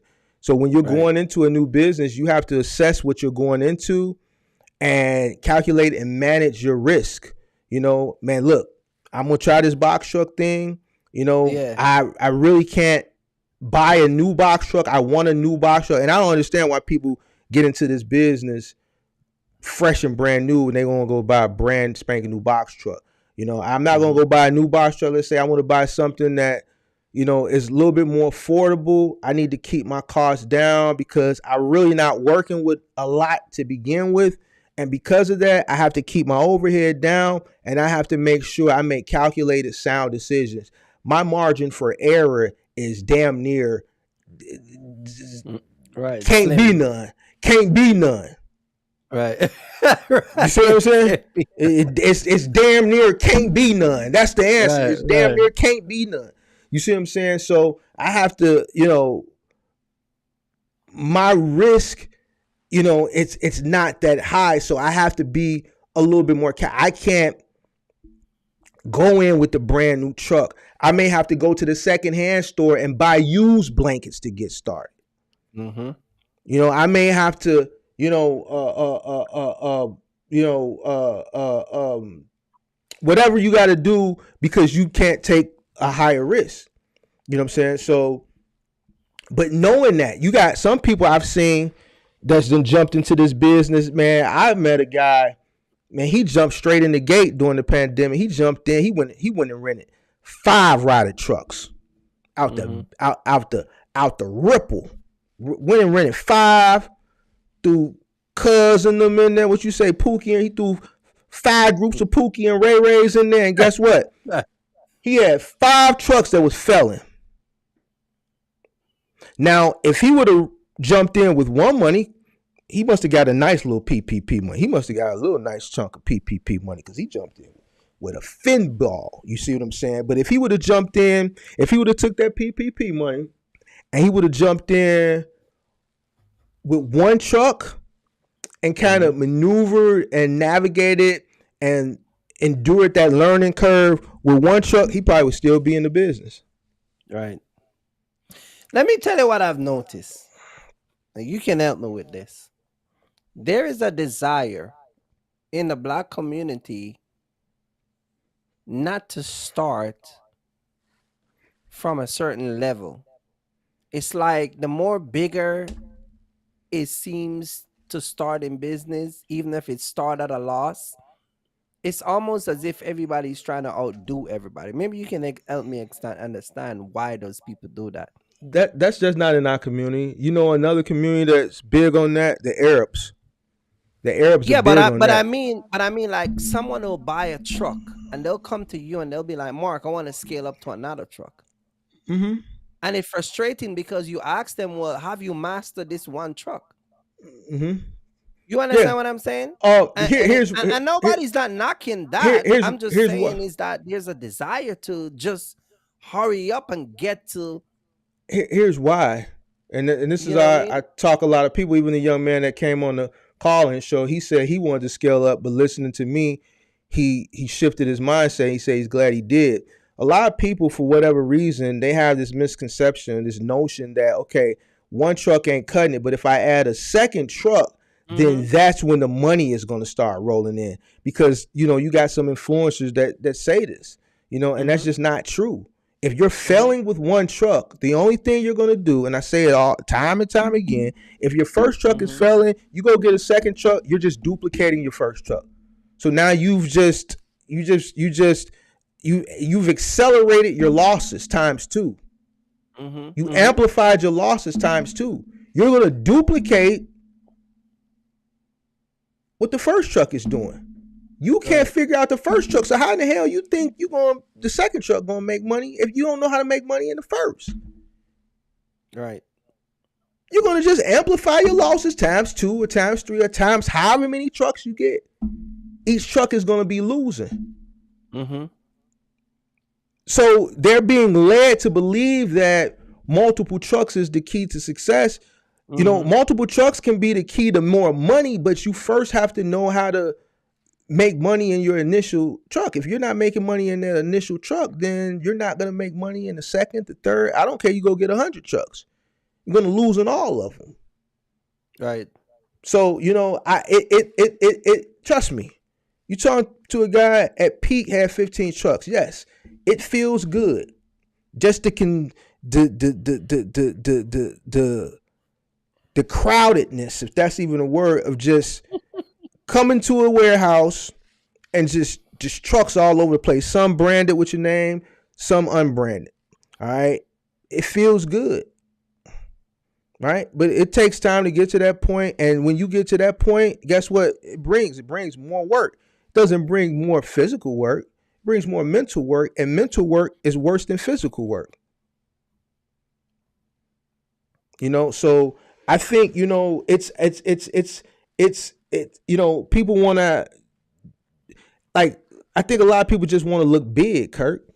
That's what I'm saying. I It's think like just a this lot of people want to desire to look look big, big. and that's fine, but it takes time. It takes Right. time. You know what I'm saying? And guess what? When you get to that point, you're not even going to realize that you were there. If you really put the work in to get to that point, you're not going to really realize that you're at that point till one day you're just going to look like, damn. You know what I'm Mm-hmm. saying? But people want to get to that point so fast. And that's ultimately how, you know, uh, how they fail. So, Yeah. they take on more than they can handle. They bite off more than they can shoot. They bite off more than they can chew, as my mama would say. You see what I'm saying? Then not everybody, you have to assess your risk uh carefully. I said in that video, like me personally, I don't have people around me as far as my circle that have crab in a barrel. We pushing each other up. All my homies pushing each other up. I can Mm-hmm. take big risks. I can risk it all. I don't give a damn. I ain't got no kids. You see what I'm Mm-hmm. saying? I got assets. So if I gotta snatch some money out, some equity out of a property or whatever to put myself back on, I'll do that. But I don't even have to do that. Why? Because my homies is up here with me. So if one Right. of them fall, I'm gonna pull them up. If I fall because I invest into something and I lose, they're gonna pull me up. And it's funny you say that because I met people that during the pandemic they actually refinanced their house to take out money to start their business. Yeah, see, me personally, You get what I'm saying? I wouldn't do that. You see what I'm saying? Me Yeah, personally, well, I wouldn't do that. people were taking out money out of their house. People were taking money from their college, from their kids' college fund. People were taking their 401k money to Yeah, start no, their business and lose all of that money. yeah. They Well, lose all of that money, yeah. and you know, thank God that a lot of people catch on Hmm.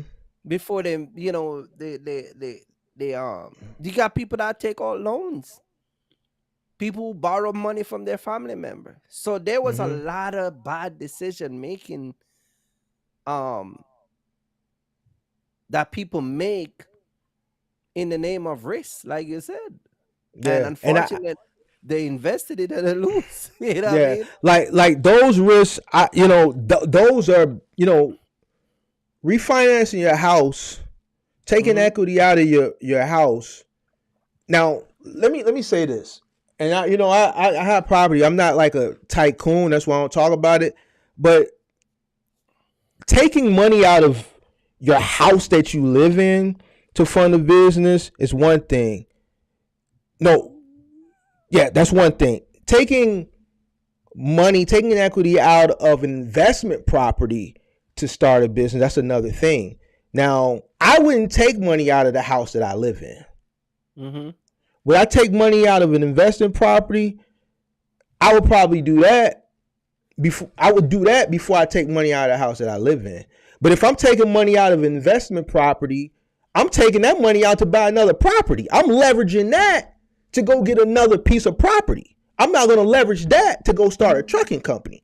If if the real estate is working for me, right? Mm-hmm. If the property is working for me and I got tenants, it's at 100%, right? Mm-hmm. Capacity as far as renting out and it's making money. If I leverage that, I'm leveraging that to duplicate that success in that field. I'm not going to leverage that to go try something I don't know shit about. Mm-hmm. Yeah, well, And I'm people damn were sure doing not that. going to leverage, and I'm damn sure not going to leverage the place that I lay my head. See, I learned that from my OG. When I was first getting started in business, I had big eyes. You know what I'm saying? I'm starting in a damn Right. pickup truck. So I saw the big vision. And Right. I'm like, I just need a little help. I can get there, but if you give me this little help, I can get there a lot faster. I'm gonna tell you what she told me. She said, Mark, look here. I'll support you in anything you want. You my son. But here's the thing. I can't support you in business. Because if I invest in you in business and you fail, Right. then now what? But if you Right. fail, I can pull you back up. Right. But if I invest in you fail, now we both assed out. Mm-hmm. You see what I'm saying? Mm-hmm. Mm-hmm. So, that always stuck with me. That always stuck with me. So I knew that shit. At that point, I just had to work, right? And then once I was able to, work and I was able to build the business up, but I always kept that in my mind as far as, what? I have to make sure because that was my first lesson on calculated risk. Right. She assessed the risk of investing and it just didn't make sense. You see what I'm saying? But that was my first lesson on calculated risk. So, now when I make risks, I assess them very well. I would never Mm-hmm. leverage my crib. The crib I lay my head in, Yeah, well, I would people never do it. leverage this place. Yeah, People but people do it and people were doing it. and that's fine because people say no risk, no reward. But that's to me, that's foolish. And to each his own. Somebody could be like, "Well, no, I'm not going to be out here homeless." Yeah, You I've know what I'm saying?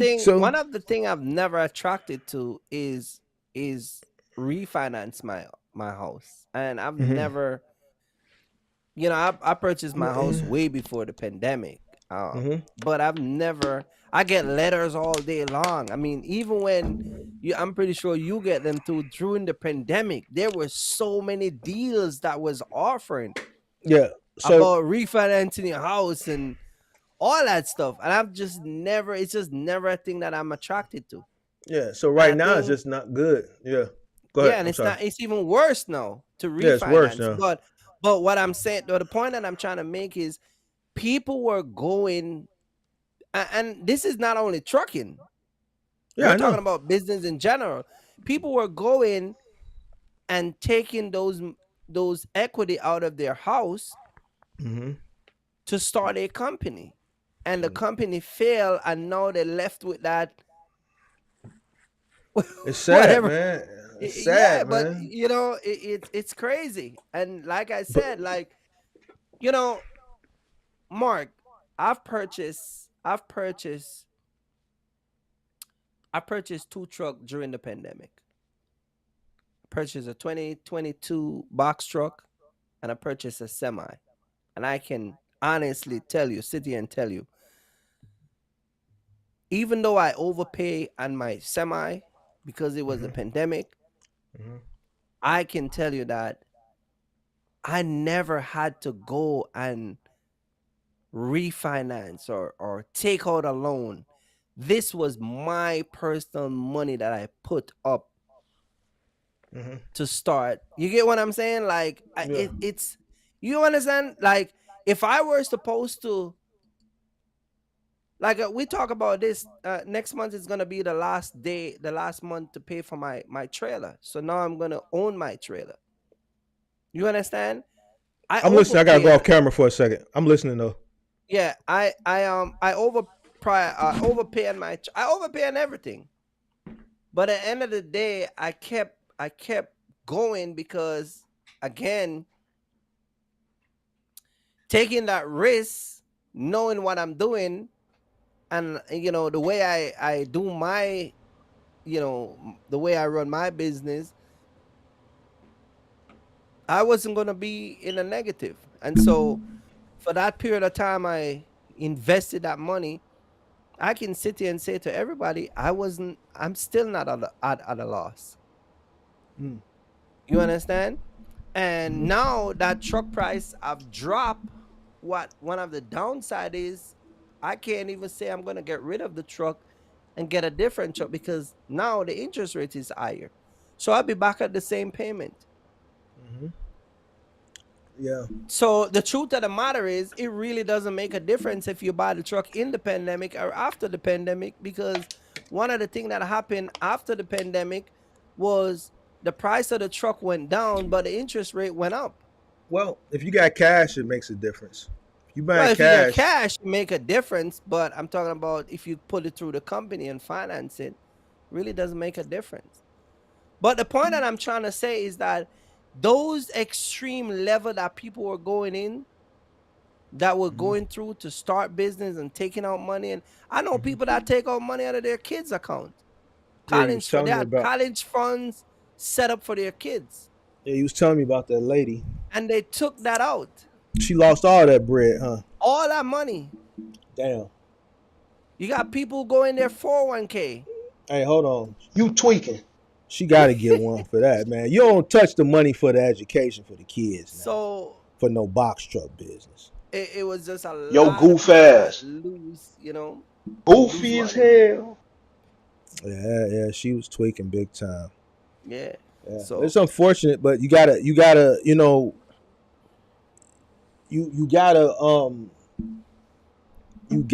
know how to take. Uh, you have to calculate your risks, hmm um, accordingly, and effectively. You know, people know if they gambling at all. It's just like you at the casino and you done went to the ATM, you done withdrew everything out your bank account. hmm You know what I'm saying? Each time you go into the ATM, you dwindling and dwindling your bank account. You should be leaving, but you keep thinking you're gonna get it back. You know that you're hmm taking this risk, and if you lose this last $1,000 that you yanked out the ATM, that's it. Now, if you're willing to take that risk to see what comes, then you know that if you lose it, you don't have nothing. So Right. if you leverage your crib, or if you go in your 401k, or because when you go in your 401k, you got to pay that money back, right? And you pay Or, tax on it. I right. had a guy. So I had a guy. I had a guy who told me that. He said, "Man, if I take the money out, I gotta pay this much fee, and you gotta get yeah, approval. And I think right. there's a process where you gotta submit It's a and wait." process. It's a process. So people were doing that to come in the boxer business, and they were coming in, Yeah. and they And were guess losing what? a lot of money. And guess what? They mismanaged their risk. Mm-hmm. It that's wasn't worth it because now look, Mm-hmm. you know what I'm saying. So knowing how much you can risk, if you got a family, you got kids, stuff like that, you may not be able to risk as much as Marky Mark. You know what I'm Right. saying? Yeah. Marky No. Mark could risk it all. I can risk all the cash because I got stuff tied up in assets. So whatever's sitting in the bank cash, I could risk it. Yeah, we had a plumber here a few weeks ago. He's like, I think he's 28, young guy. Um, and we were talking, and me and him and my wife was talking. He was working on the basement, and he said, "Man, I made a big mistake." He sold his house during the pandemic and get whatever price he wanted. Mm-hmm. But the downside of that is he ended up paying more for the house that he Yeah, wanted yeah. and higher interest rate. And that's the thing. I was thinking about taking advantage of the inflation. I bought this place. I Yeah. bought this condo 10 years ago Mm-hmm. for $250,000. Paid $250,000 for it. I own 2 parking spots in the building. I paid $25,000 for each parking spot. I can get probably in upwards over $400,000 for this place now. You know what I'm saying? Over Right. 400. You know what I'm saying? But here's the downside to that. I make the money here, right? Now I gotta go find somewhere else to live in an inflated market. So I made 6 figures due to Mm-hmm. the inflation, but now I'm finna go have to buy somewhere else high. So I didn't make Didn't out on make no anything. money. Right. You see what I'm saying? I didn't make out Yeah. on anything. Yeah. So a lot of people did that. The realtor told me, I said, well, what are people doing that's taking the money? Because during the pandemic, the unit next to me, it turned over twice.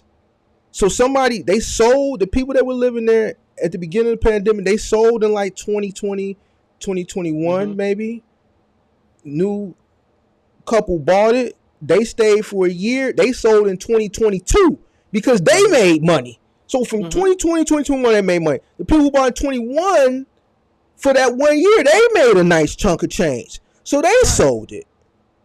You see what I'm saying? So I asked my realtor, I'm like, well, all these people are selling because they're making that money. Well, what are they doing?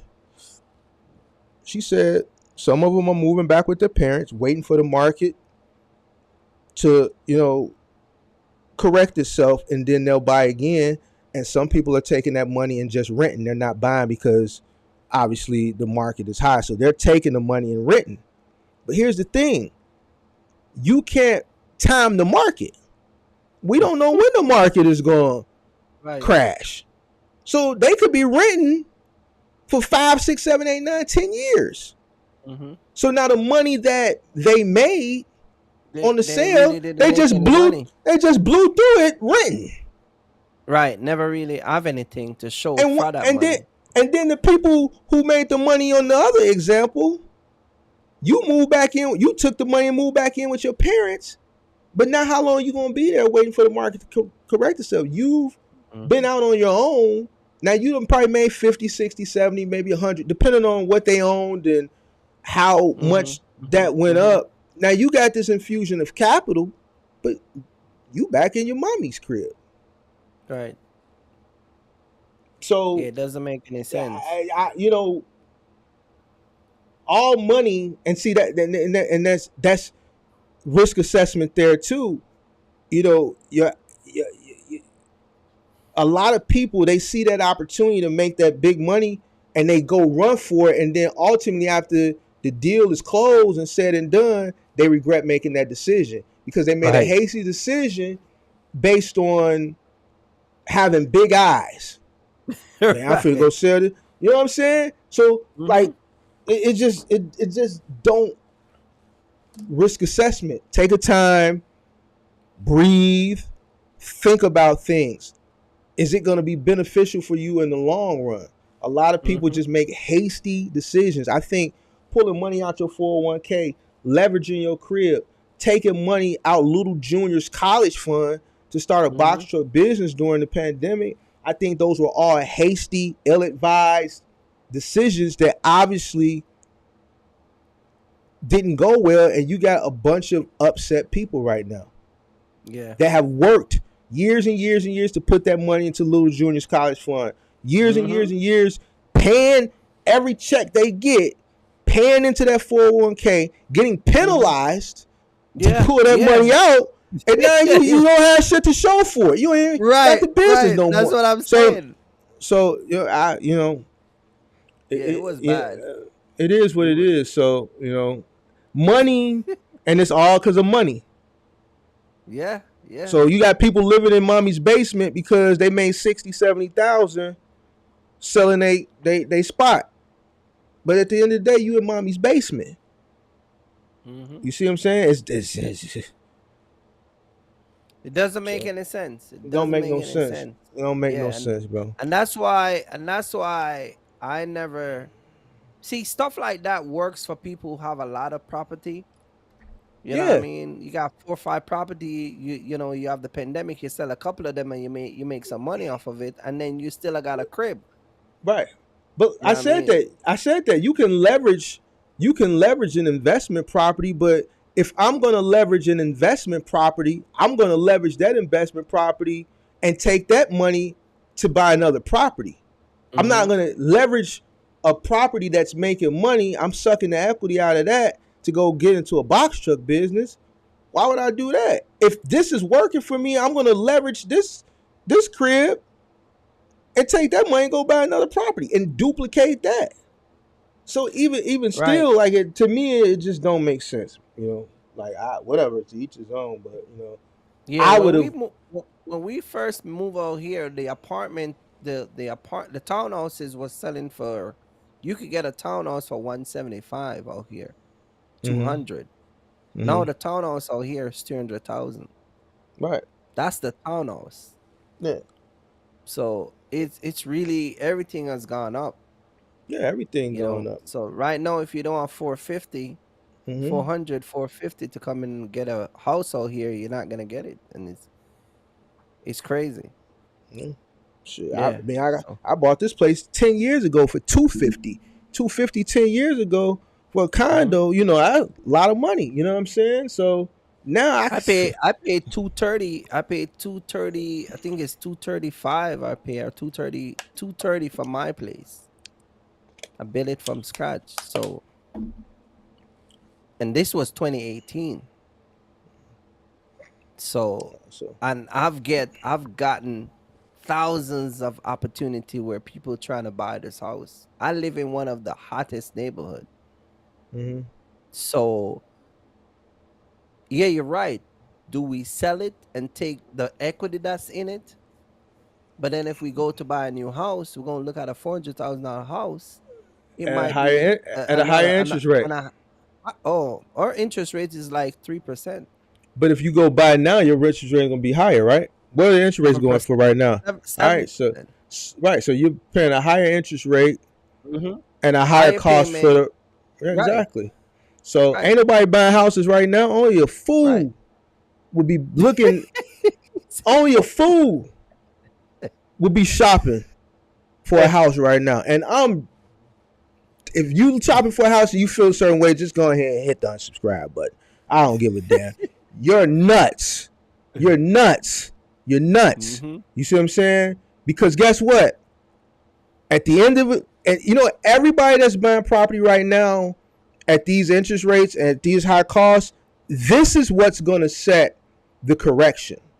Mm-hmm. These are going to be the people when the correction sets. They're going to be the people who are going to lose their homes because they're buying houses that they really can't afford. You see what I'm saying? And when things correct themselves, their houses ain't going to be worth shit. Mm.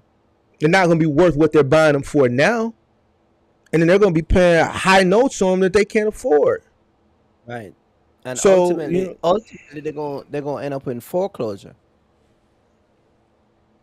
So that's gonna be another thing. They're gonna end up in yeah, foreclosure. yeah. And that's when investors So come in and swoop everything up. yeah.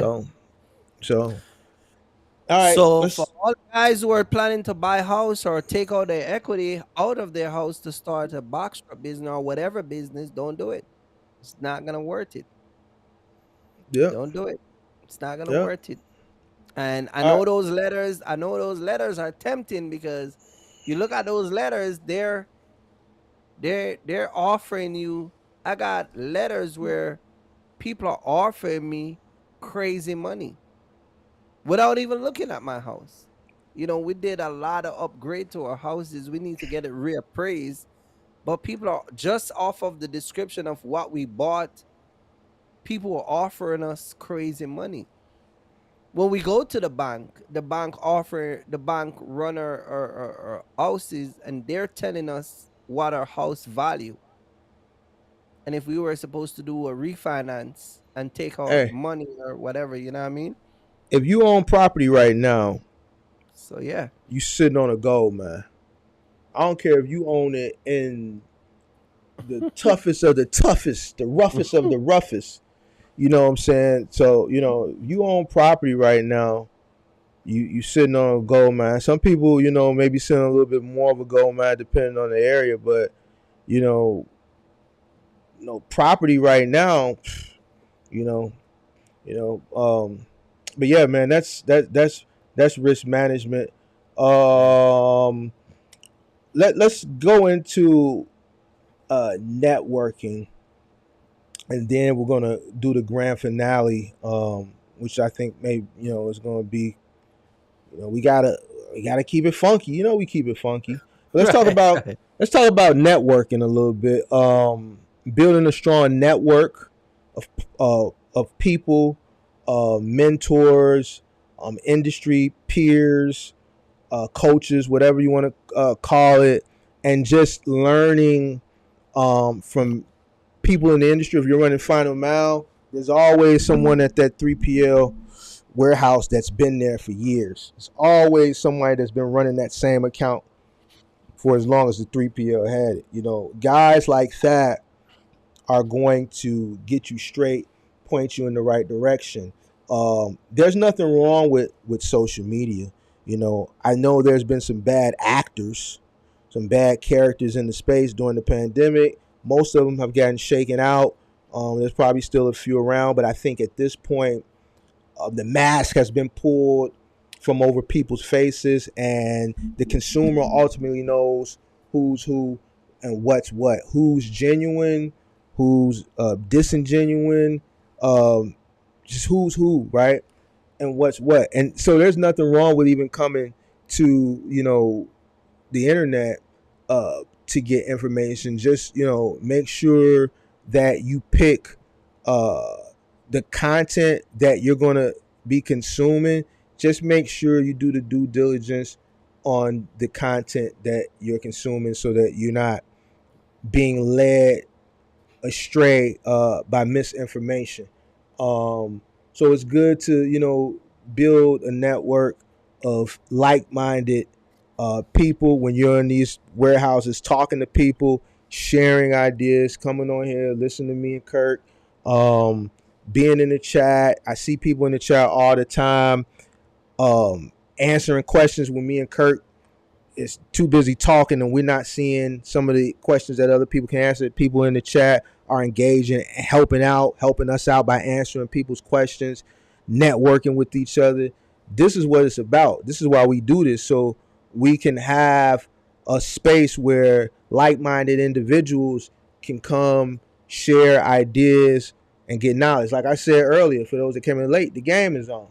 I could be watching the game, but I'm dedicated to coming here Monday night. You know what I'm saying? So this same dedication that I have, and that Kirk has for y'all, and you talking about two vets that have been in the game um, for many, many years to give y'all this knowledge. He's taking away from family time. I'm taking away from seeing if I'm going to get a payout on DraftKings tonight to give y'all this information to converse with y'all.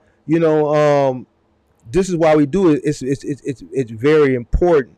So you kind of want to make sure you're in tune uh, with people who you can get information from, so that your business can consistently grow to the next level. Right. No, you're right about that. You're right about that. And I want to say something. I want to say something real quick.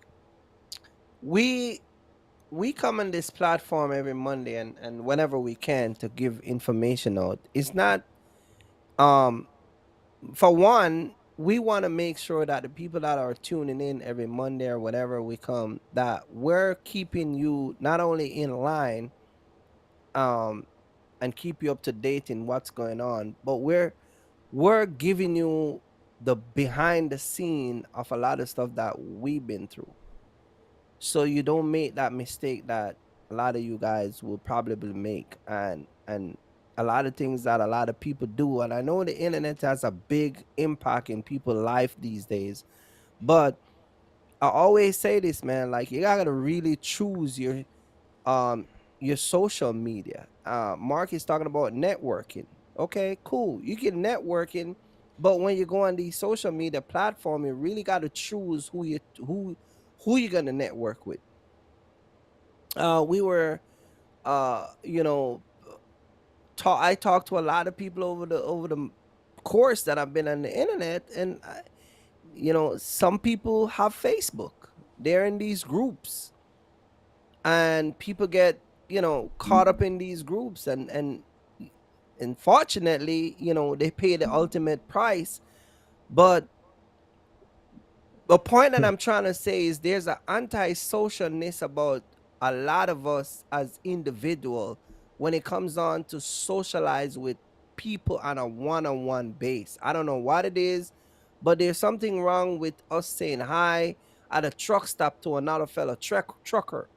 I go to truck stop all the time.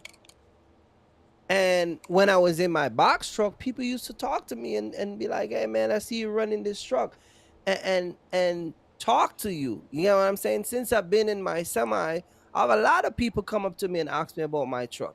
Hey man, you like the Volvo? How is it treating you? Blah blah blah. But there's this push off or push aside when it comes on to people socializing. You never know what a conversation will lead to. You understand? And we gotta get out more talking to people and not just resort. I see a lot of people socialize on the internet rather than socializing people on a in person on a day-to-day base. And that is, like me you said early on, the internet can tell you one thing, but when it comes on to doing a lot of these stuff, it's different. So yeah, we gotta socialize a little bit more in person. You get what I'm saying? I've known a lot of you guys go to truck to pick up load, and guys at the warehouse questioning you. They're not scared to ask you a question about your trucking and your business and what do you think. But as truckers, and as business owner, you gotta socialize more. You gotta socialize more. You know what I mean? All right, now let's get into this, man.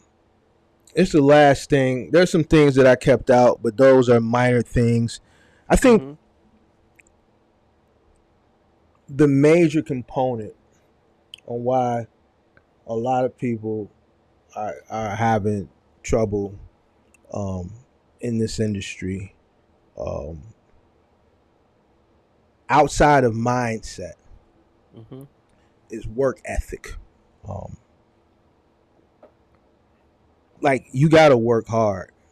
You know, I hear a lot of what people aren't willing to do, that what they're not willing to do versus what they should go and do. All right. When you decided that you wanted to become a business owner and you were going to get into this space, you made a commitment, and if you're not willing to do what it takes to ultimately make the business successful, then the biggest person you're letting down is yourself.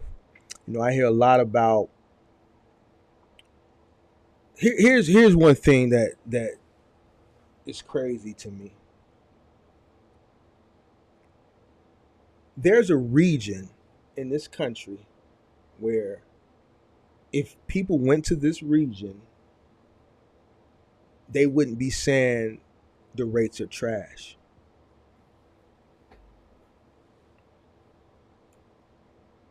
You follow what I'm saying? Right. I'm speaking to the middleman people. Um, but I hear, man, it's cold. It's cold up there, and just a bunch of complaining. But this is what you signed up for. People that make excuses for something that they signed up to do ultimately aren't going to make it anyway. Mm-hmm. You're going to fail. I remember I told somebody they were going to fail on your channel, and one guy got mad, and he was a good subscriber of mine, but he didn't like that. But it was the truth. It was the Oh, truth. You know what I'm saying, man? This is, oh man. I'm gotta get some more. No, it's the truth. Oh man. If there's a part of the region, part of the country where freight rates are good, I saw a district boss in here earlier. You were talking. I didn't want to. I know it's Yeah. one of your subscribers. He said he's in Chicago right now. Yeah, Why yeah, do you think yeah. he's in Chicago? Why does Chicago get thrown out a lot in your lane? In your lane, Kurt. Right, right, right. No, I'm asking you. Why does Chicago? Why are all these people coming to my market? Yeah, Why? yeah. Because Yeah. if I say it, they just gonna make it seem No, like I'm just. Chicago is Well, the he's spot. from there. No, All Chicago right is the then. spot. All right then. All If right you, then. yeah, Chicago is the All spot. right. Yeah. All right. Yep. Why is it the spot, Kurt? The highest capital, the highest load capital of the country. All right. So, If you can't make it in Chicago, you can't make it nowhere else. all right then. All right then. All You right. know? But you know what? I hear a lot of people didn't want to come up here. A lot of those guys from the South. Shout out to everybody in the dirty South. Hey, But but they. listen to this. Listen to this real quick. You talk about Chicago. I know people in Detroit and I know people in Chicago because I talked to you about this. And the people in Mhm, Chicago consistently make money more than the people in Detroit. mhm, You understand? And listen, mhm, the guy from Chicago been running one steady lane mhm, in just Chicago and back. That's it. mhm, Nothing else. mhm. And this guy got confident in the state of Chicago. He's like, man, look, man, I follow your remedy. Wednesday, Thursday, Friday. Mhm. I leave my house every Saturday. And he's eating. Yeah, but Yeah, but if you you got a can't lot. make it in Chicago, you ain't gonna make it nowhere else. But you got a lot of people that don't want to come up north. It's a lot of people that consume box truck content, and I Mm-hmm. look at the analytics. It's a lot of people. A lot of people are from the southeast, and it's a Mm-hmm. reason why a lot of subscribers are from the southeast that come to the internet to consume content for information. It's a reason why when I look at the analytics, when I ask do your roll call, South Carolina, Florida, Georgia, North Carolina. It's Mm-hmm. like that southeast, south region. Cause see, people up north ain't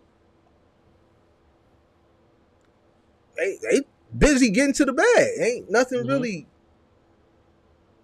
But Yeah. that south region, southeast, they come to the internet. You tell them where the money is at, but they don't want to go get the money. Right. It's too cold. Yeah, it's too. I've heard it's too cold. Let me tell you. Let me tell you. I've heard it's too cold and it's too much traffic. That's one of the biggest thing. It's too much traffic.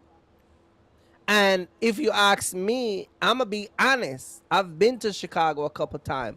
The traffic ain't that bad as how people say. Like even I would take Chicago any day over just driving over from Jersey, which is Fort Lee, going to the Bronx. I mean, going to Queens, going to the Bronx, going to Brooklyn, because Chicago traffic flows, but New Jersey and New Jersey traffic and New York traffic, it's a standstill. If you go to Atlanta, Atlanta traffic is even it's even worse than New York and New Jersey. So I've never have an issue with Chicago. I did a video showing me coming in traffic in Chicago. Now, that might be sounding a certain way to people who lives in Chicago, but for a guy that really stayed in traffic for a very long time, I can tell you that Chicago traffic is not that bad. It's not that bad. And I did, and listen to this, Mark. I came to Chicago. The first time I came to Chicago and I did a video, I was driving on the parkway. I thought it was the interstate where I could, and somebody said in leave a comment and said the next time you come to Chicago, do not drive on that road. It's You it's was it's on a Lakeshore parkway. Drive. I don't remember where it was, but I was coming up Was it if on you the lake? know, Were you on the not lake? the lake. Not the lake. It was coming through the city, like coming from 80, and then I cut off to another interstate. It was like an interstate, but it's not. You can't have no commercial. The commercial truck should be in the outer lane, not the inner lane. Oh, you I was in was the on the express. You was in the express lanes. Yeah, express lane, right? yeah. You can't be in the express But lanes. but what I'm saying is that the traffic is not as bad as what people try to make Chicago traffic is. And another thing about Chicago is where you're picking the load up also. Yeah. Because Most I've of the been time to it's gonna be on the Chicago where I pick up outskirts a lot of, yeah, and I never run into traffic. because it's on the outskirts. A lot of Outskirt, the right, right, a lot of the logistics companies are Elk Grove Village, Addison, Carroll right. Stream, So I don't know Bensonville. why people scared of coming up there. Ah, it's the weather. Down south people, they can't handle this. I mean, it get negative 22 up here, negative 44. You know what I'm saying? Negative. They get scared of 50-degree weather. So you talking about negative 30, negative 40, plus that Mm-hmm. wind chill factor, just Mm-hmm. cutting you. They can't handle that. They can't handle that. So now imagine moving somebody. You in the truck. Mm-hmm. Imagine moving somebody in that weather. Right. Yeah. That frostbite weather. Right. Negative 30 degrees outside. You know what I'm But somebody saying? will argue and say, Mark, but you used to that. They'll argue and say, oh, Mark, But that's what I makes don't. but that's what makes I'm just keeping it 1,000. That's what makes us different. That's what makes us different Yeah. up here. You know what I'm saying? We got to deal with an element that they ain't got to deal with. Mm-hmm. So we're cut different. We're cut different. Forget work. Just if you want to go to the grocery store and it's negative 30, 40 Mm-hmm. degrees Mm-hmm. outside, we get 8 inches of snow. The city's still up and going. You got to go Right. to kids. Got to go to school. A foot of snow, 2 feet of snow. It take like three Right. feet of snow for them to shut that down. Atlanta got a mist of snow 4, 5 years ago, and the whole city shut down. City People shut stranded down. on the expressway. We up here laughing at them. Like, what the hell? We looking at the damn news. The snow, it was like a mist. They was like, well, it's black ice. Well, we got black ice all the time. Mm-hmm. That ain't stopping nothing. It ain't stopping nothing. Nothing. Yeah, Nothing. Chicago weather can be So brutal. It and so Detroit, all over by Detroit. And you guys have that lake. What is that lake called? That Michigan, big lake? Is Michigan. that the Michigan Lake, right? Yeah, yeah, Yeah, yeah. yeah, yeah. In the winter time, you gotta really dress. If you're not from Chicago, you gotta really put your stuff together. Oh yeah, you gotta layer up. You gotta Mm-hmm. put long johns, long top, long underwear. You know, hey, you know, Chicago, get, it don't joke, man. get your Canada Goose, your skull cap, your earmuffs. You know what I'm Mm-hmm. saying? I caught a hint of frostbite this past winter. For a split second, I was outside for a split second. Second, yeah, that's all it takes. A split second, and one of Mm-hmm. these fingers just got, it just caught me. You know what I'm saying? Mm-hmm. It caught me, and um it was -22 that day. It was Mm-hmm. -22. So, and guess what? It don't nothing stop. You gotta work. So, if you're in the box truck business and middle mile is your thing, there is a region that the rates are okay and that the outbound freight is plentiful. And if you have to go there to make your business successful, then that's what you got to do. Mm-hmm. That's what you got to do. Like, it's not Yeah. gonna come to you. You chose the middle mile. So look, if you're not willing to lift nothing, then you have to travel outside of your market to where the money is at, and it may be a market where the climate is different than what you're used to. Mm-hmm. But this is the life you chose. You chose this. So by choosing this, you have to accept everything that comes with it. The good, the bad, the obstacles, the wins, the losses, the triumphs, the failures. You have to accept what comes with it. Yeah. Final mile. I had to accept claims. When them claims first started coming, I didn't know what claims. What the hell was? Didn't nobody? This ain't part of the game that nobody taught me. Didn't nobody teach me nothing. So Mm-hmm. I was hitting things as they were being thrown at me. You see what I'm saying? So claims, early on, I had to understand that this was just a part of the industry, and I had to accept it. Man, it's gonna Yep. be claims. You know what I'm saying? It's gonna be claims. Middle mile, you gotta go where the money at. Gotta go where the money at. You can't stay down that dirty south if the dirty south ain't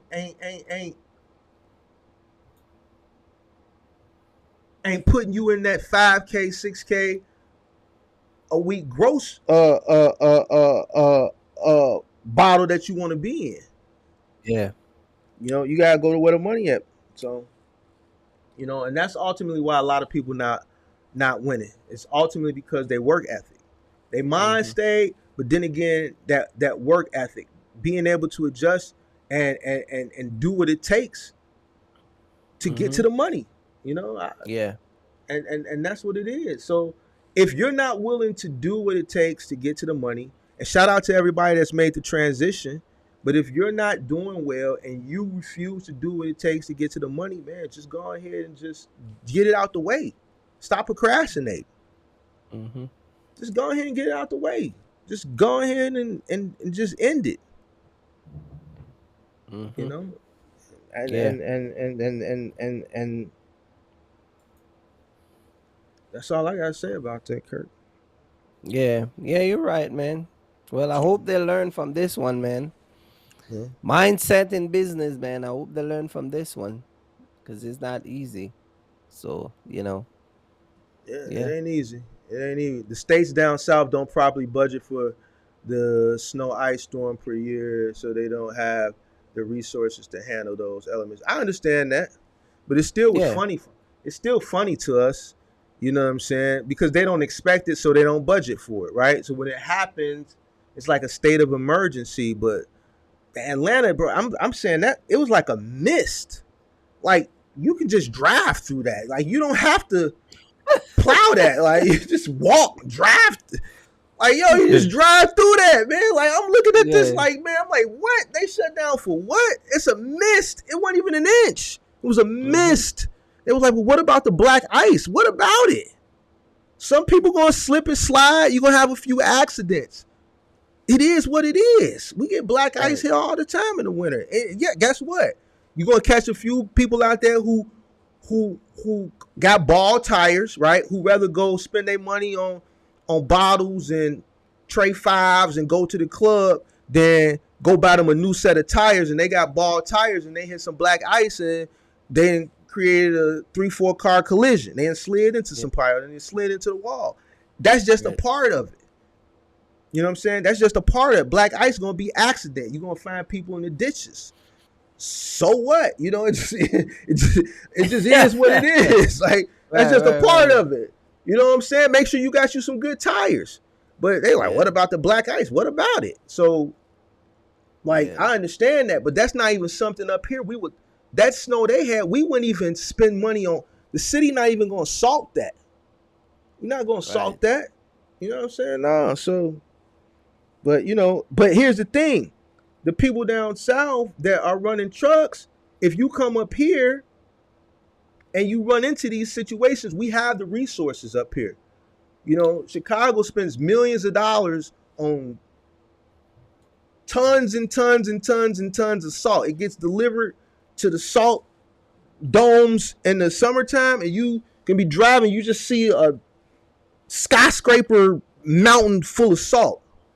And the city spends money. So whenever there's a snowstorm, the city spends money on resources, and they put those salt trucks out there on standby until it starts snowing. And then you see them salt trucks. We got 306 salt trucks to cover the whole city, and they salting. Sometimes if it's a blizzard, the snow can catch up quicker than they salt. But it is what it is. But you'll make it. You got a big 26 footer, man. You'll be all right. Right. You'll be all Yeah. right. You'll be all right.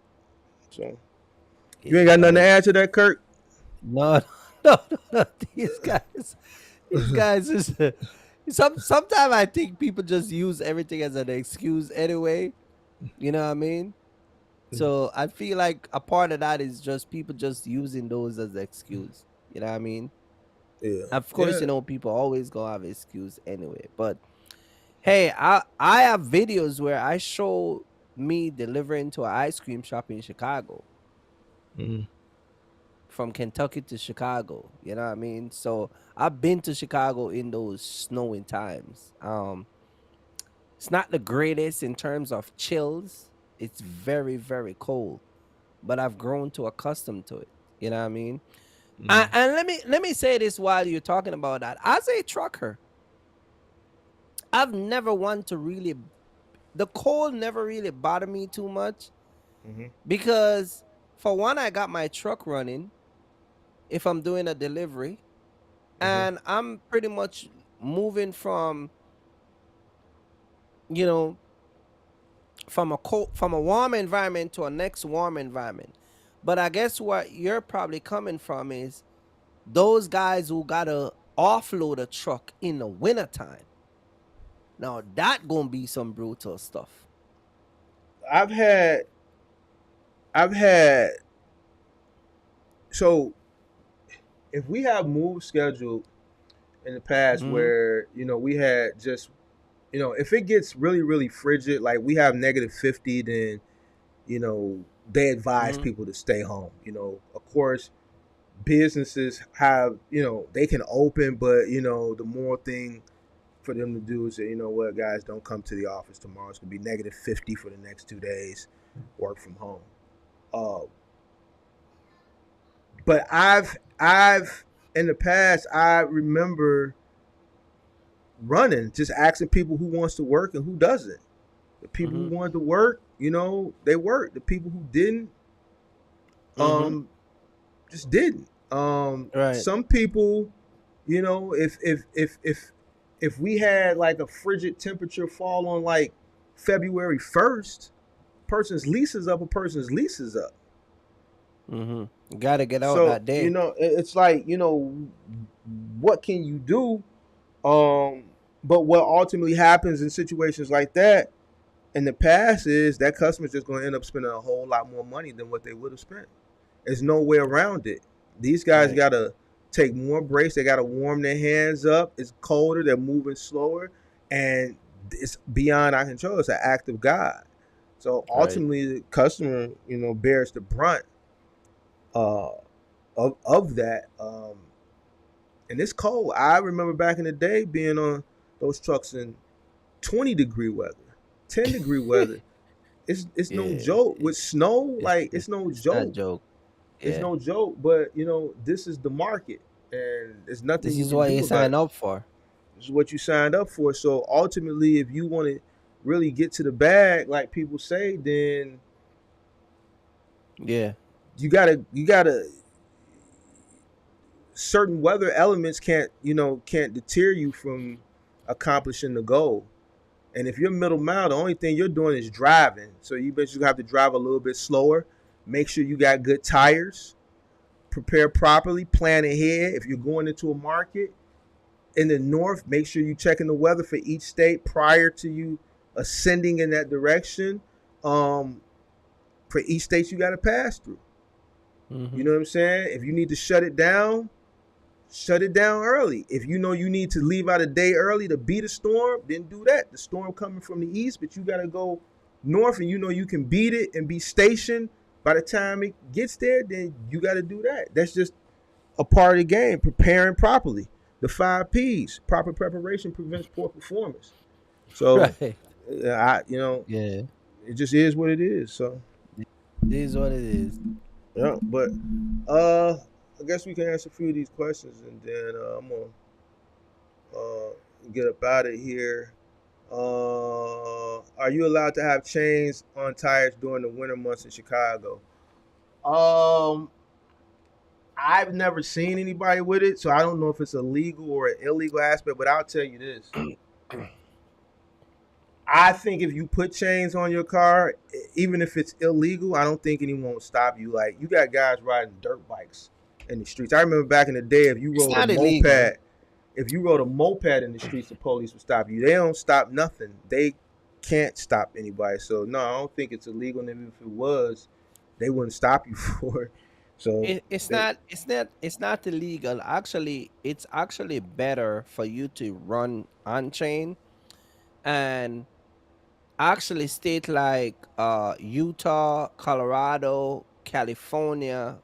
When you go over to Washington State, Montana, you can actually get fined for not having chain on the truck, even in the summertime.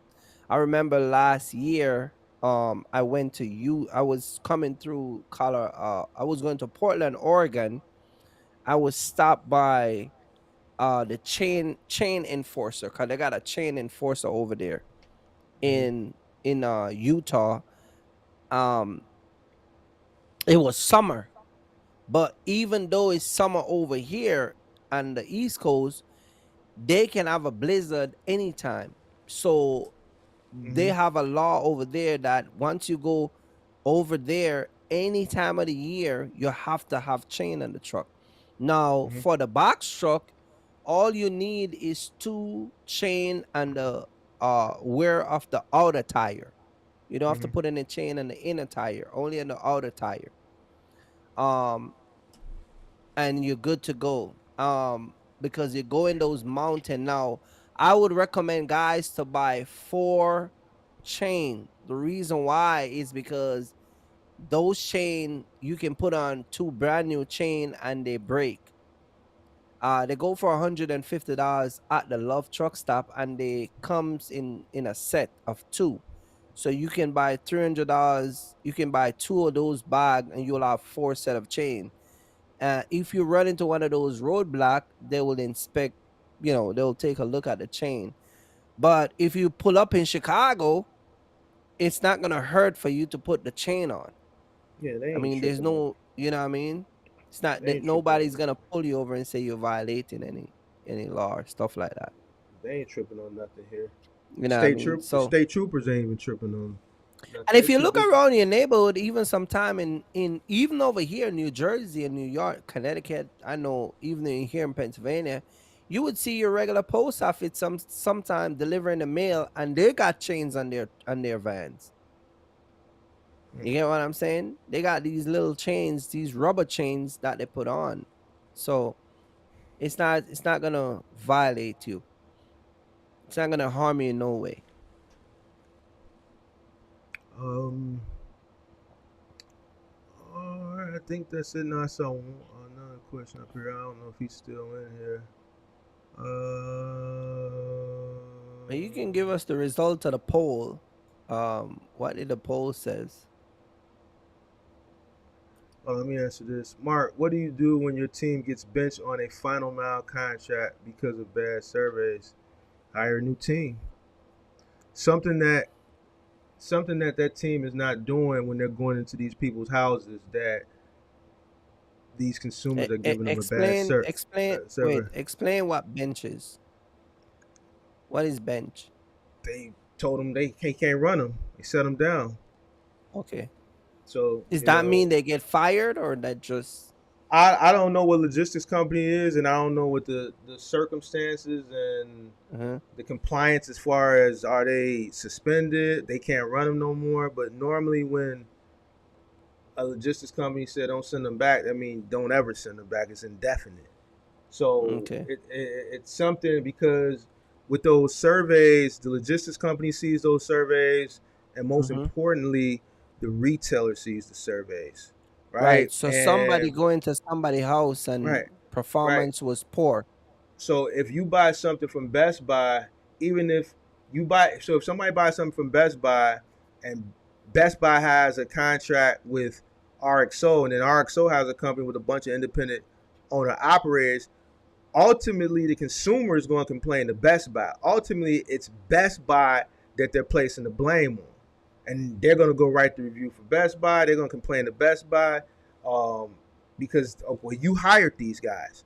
So Mm-hmm. if a survey, if bad surveys keep pointing to um, particular uh, teams, then they're going to replace them because ultimately that team that keeps getting Mm-hmm. these bad surveys, even though it's ABC Trucking LLC that's Mm-hmm. running under RXO, they still, they're still a reflection on Best Buy or Home Right. Depot or Lowe's or whatever.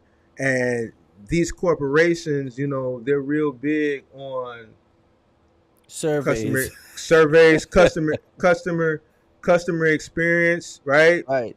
The customer Yeah. satisfaction. You're going to people's homes. So if this is a situation where they're benching them for a certain period of time, then that means you have to get to work and start training. That's something that you're lacking in training and follow through. If they're constantly getting these bad surveys, then I have to put the blame not only on them, you got to also put the blame on yourself.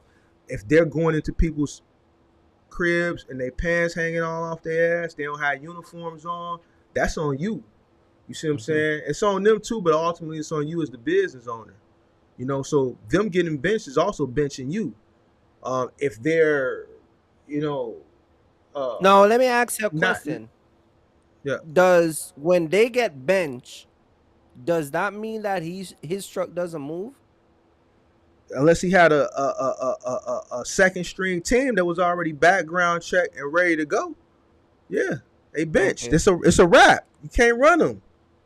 There's a Okay. reason why they do those surveys. You see what I'm saying? So yeah, they benched. Mm-hmm. It's a wrap. It's a wrap. Now I don't know how long they benched for. I don't even know if he's still in here because he asked this question maybe about Yeah. 30 minutes ago, and we were talking.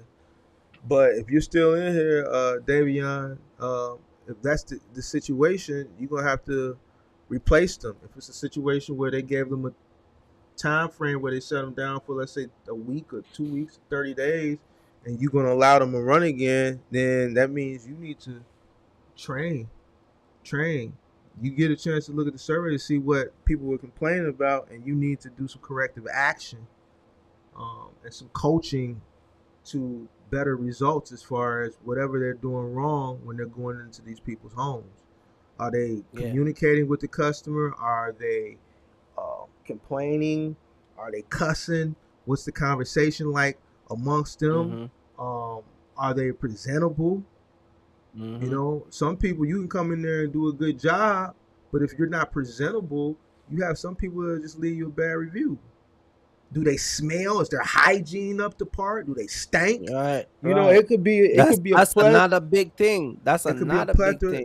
right? It could be a plethora of A of lot of of different of, reasons. of things And that of course, you're gonna find those people who, no matter what you do, they're gonna leave a bad review. If they don't Mhm. like you, they don't like you. You get what I'm saying? Yeah, yeah, yeah. But Some and they cannot like you from just the way you say hello, or they might ask in question and you're not allowing them to finish ask a question and just cutting them off. You know yeah. what I mean? Mhm. Or whatever the case is. So people, get insulted sometimes by just little stuff that you might just overlook. So it can be a lot of different things. But Right.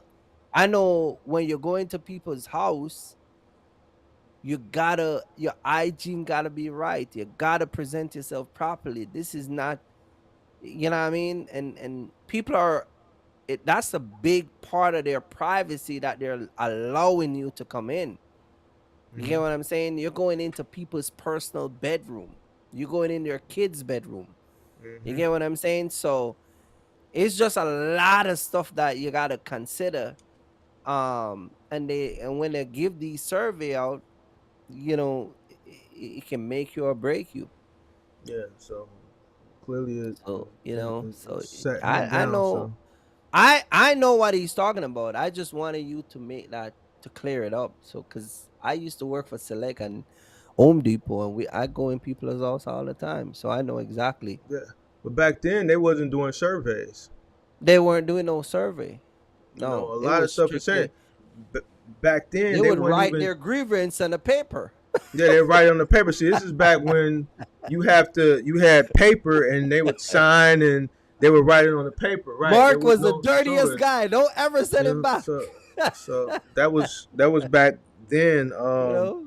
Back then they didn't charge you for loads. Now if you don't show up, they charge Yeah. you for the load. You know, to run. Right. So a lot of Mm-hmm. stuff has changed, but yeah, it's just some coaching. It sounds like you need to do some training. You know, Mm-hmm. with your crew to see. To correct whatever that is. You got That to take some drastic action and correct it, and the sooner the better. Yep. A So lot of times, you don't have to fire someone to make a point. You can actually just rebrand them, and like we said all the time, as long as somebody's coachable, you can work with them. If you're trying to work with somebody and they combative them and it's funny you say that because I was at my tire guy the other day, and he called a guy in the office. He did it right in front of me, you know what I mean?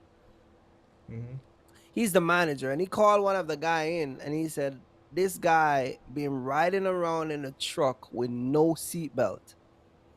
And so they got the camera, they put the cameras in the truck and they can stay from corporate. And he believes that because he's driving around in a truck out there, that they're not seeing him not wearing the seatbelt. Well, he had to sign a paper that allowed them to fire him the next time he drives the truck um, you know, hmm without seatbelt. wearing a seatbelt.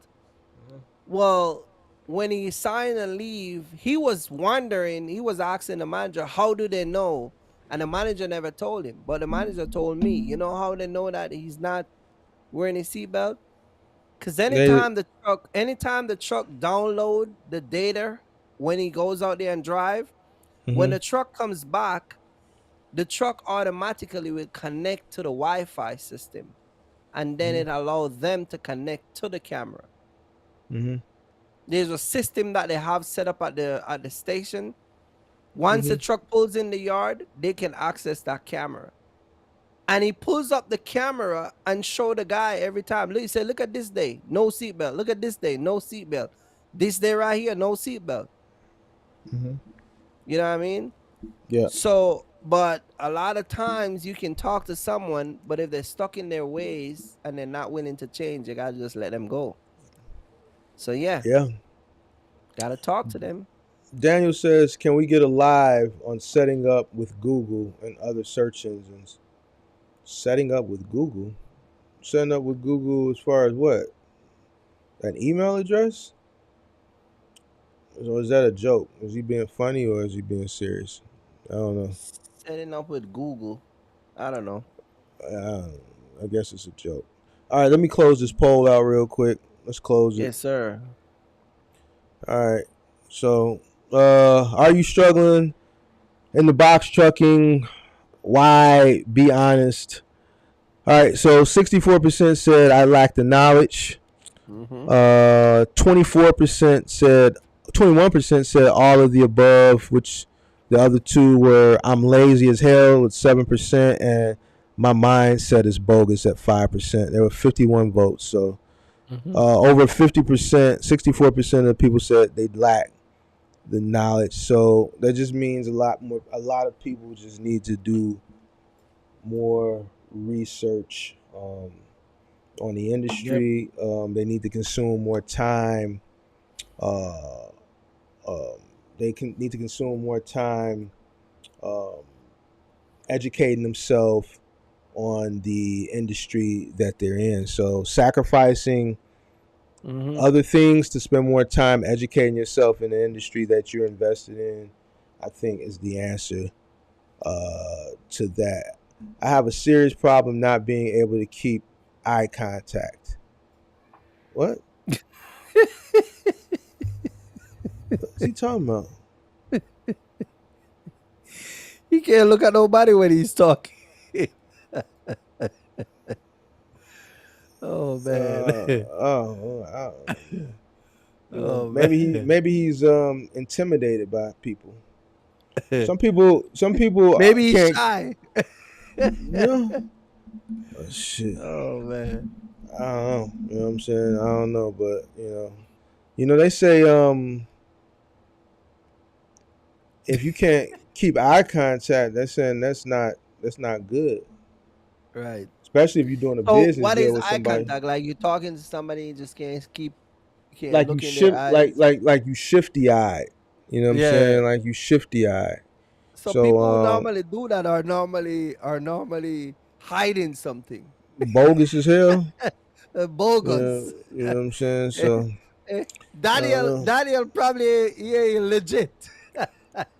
Yeah, You yeah. know? So yeah. Oh man. So Shout out to Daniel. He said he can't keep eye contact. Oh yeah. So man. yeah. So it is what it is. All right. So I guess that's going to conclude. Um. Yeah, I knew it was going to be a light night. I think we topped out maybe Yes, about sir. 50 people. I know the game is on. It's a close game. I've been keeping up with the scores. About 1 point difference. 24 seconds left. The game is tight. So Yeah. uh, finding you company. What is Daniel talking about tonight? That is something else, man. What is he talking about? He talking about Google, eye contact, finding you company. He probably can't find no company, and then when he do find them, he can't keep eye contact I to don't talk to know, the but to talk to the guys to get the contract. he tweaking tonight because ain't nothing he's You gotta saying give making him the tweak sense. button. Ain't nothing he's saying making sense. You tweaking. Like the sentence is not making sense. What is he talking? I'm confused. Hey, he's over there in Indiana. You better watch out for Axel and DeWalt, No, cause they in Cleveland. They in Ohio. oh, DeWalt is in Cleveland, right? Yeah, yeah, Ohio. Yeah, but Daniel is in Ohio. I thought he was No, in no, Indiana. Indiana. Sorry, Indiana. Right, Yeah, I thought he was in Indiana. Right. he's a part of the FBA gang. Oh, Daniel is. Yeah, I think Daniel, right? Daniel, he's he's he's he's a part of the FBA. Yeah. So yeah, man. Oh So man, I'll be back on Wednesday. I think Kirk, you said you're gonna do a live. Well, I'll be back on Thursday. Kirk, you back said on you're gonna do a Wednesday. live Wednesday on your Ye- channel, right? Yes, sir. Make sure y'all go follow Kirk on his channel I want to talk on about this defense. trial. What do you think before you go, man? What do you think about this Travis Randolph trial? About this girl lie, have this guy shoot up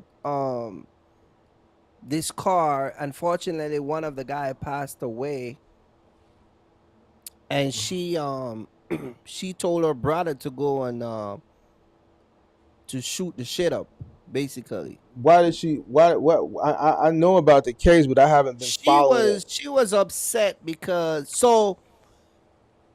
she she was mad because he had some chick was texting him, and she there's a point in their relationship where she went and do a BBL, and she couldn't move around and all that stuff, and Mhm. he was talking bad about her and some with some other girls, Mhm. saying that their bodies are better than hers and a whole bunch of stuff. Mhm. But he went and they get into an argument. It was captured on the ring camera, Mhm. and she was upset. She called her little brother. Uh-huh. He went and called three of his buddy. Mhm. They decided they're gonna talk to this guy 12 o'clock at night, Mhm. and they went with guns, and they went and mess with this guy. He went and get an AR, and he pretty much blaze all of them away where one of the guy passed away. So I want to talk about it this Wednesday because I always tell people I'm a big supporter of AR-15. I'm not into no one pow pow pow pow pow. You come to my house, we gonna pull out some rapid AK AR-15. That's the thing I like about that guy. He got the AR ready. You know what I mean? Well, well, here's the thing. But Anybody that's coming to talk to anybody right, regarding a situation like that at 12 o'clock at night, ain't nothing good gonna come from that, one way or right, another. You know what I'm yeah. saying? So he got caught entertaining other women's, basically what you saying, right? Mm-hmm. During a time where she was healing from a BBL. cosmetic surgery, right? So, and because he was entertaining other women, she sent her brother to go beat him up, whatever, shoot him up, right? Mm-hmm. So basically, she put her brother in harm's way. Exactly. Her brother is goofy to go get involved in Mm-hmm. their business where he was entertaining women. So you gonna go shoot this guy or beat him up because he talked to other women while she was But recovering? see, Like, this is a thing what I can't understand also is why is it that men allow women to make these phone calls that will put their life at risk? I don't think they allow him to it. I don't think he They knew do that. because they answer and follow the instruction of these Oh, women. you talking about the guy who went and did it? That Yeah, was her that's what I'm brother. saying. Why? Yeah, I because mean, because I think ultimately a lot of people now, and it's sad, they have this drill mentality. They just want to drill anyway. They itching to go drill. They itching to go shoot. They itching to go fight. Like people is got this. I wish a ninja would mentality. You know what I'm saying? So hmm I'm guilty of it myself sometimes. You know what I'm saying? So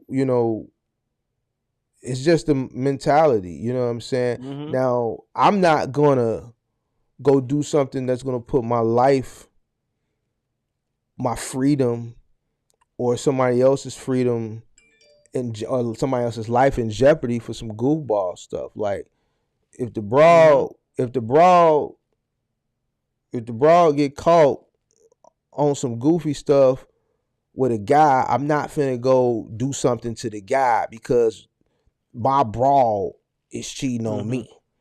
I'm not gonna throw my life away, you know, and be in a jail cell with another guy for the rest of my life. Right. You know That's what I'm the saying? point. Because see, Right. I That's think what I'm about stuff saying. like that. Like, I'm not gonna throw my life away because this broad went and go did something with this guy. Now I'm finna go do something to this guy, do something to her, do something to both of them. I'm gonna end up in a little bitty cell with another guy for the rest of my life. And if I go do something to the guy that my broad was messing around on me with, let's say, she's gonna be Mm-hmm. still out in the world living her With life, another messing around guy. with another guy, and I'm gonna be sitting here in a cell with a guy. It's With a just too many guy.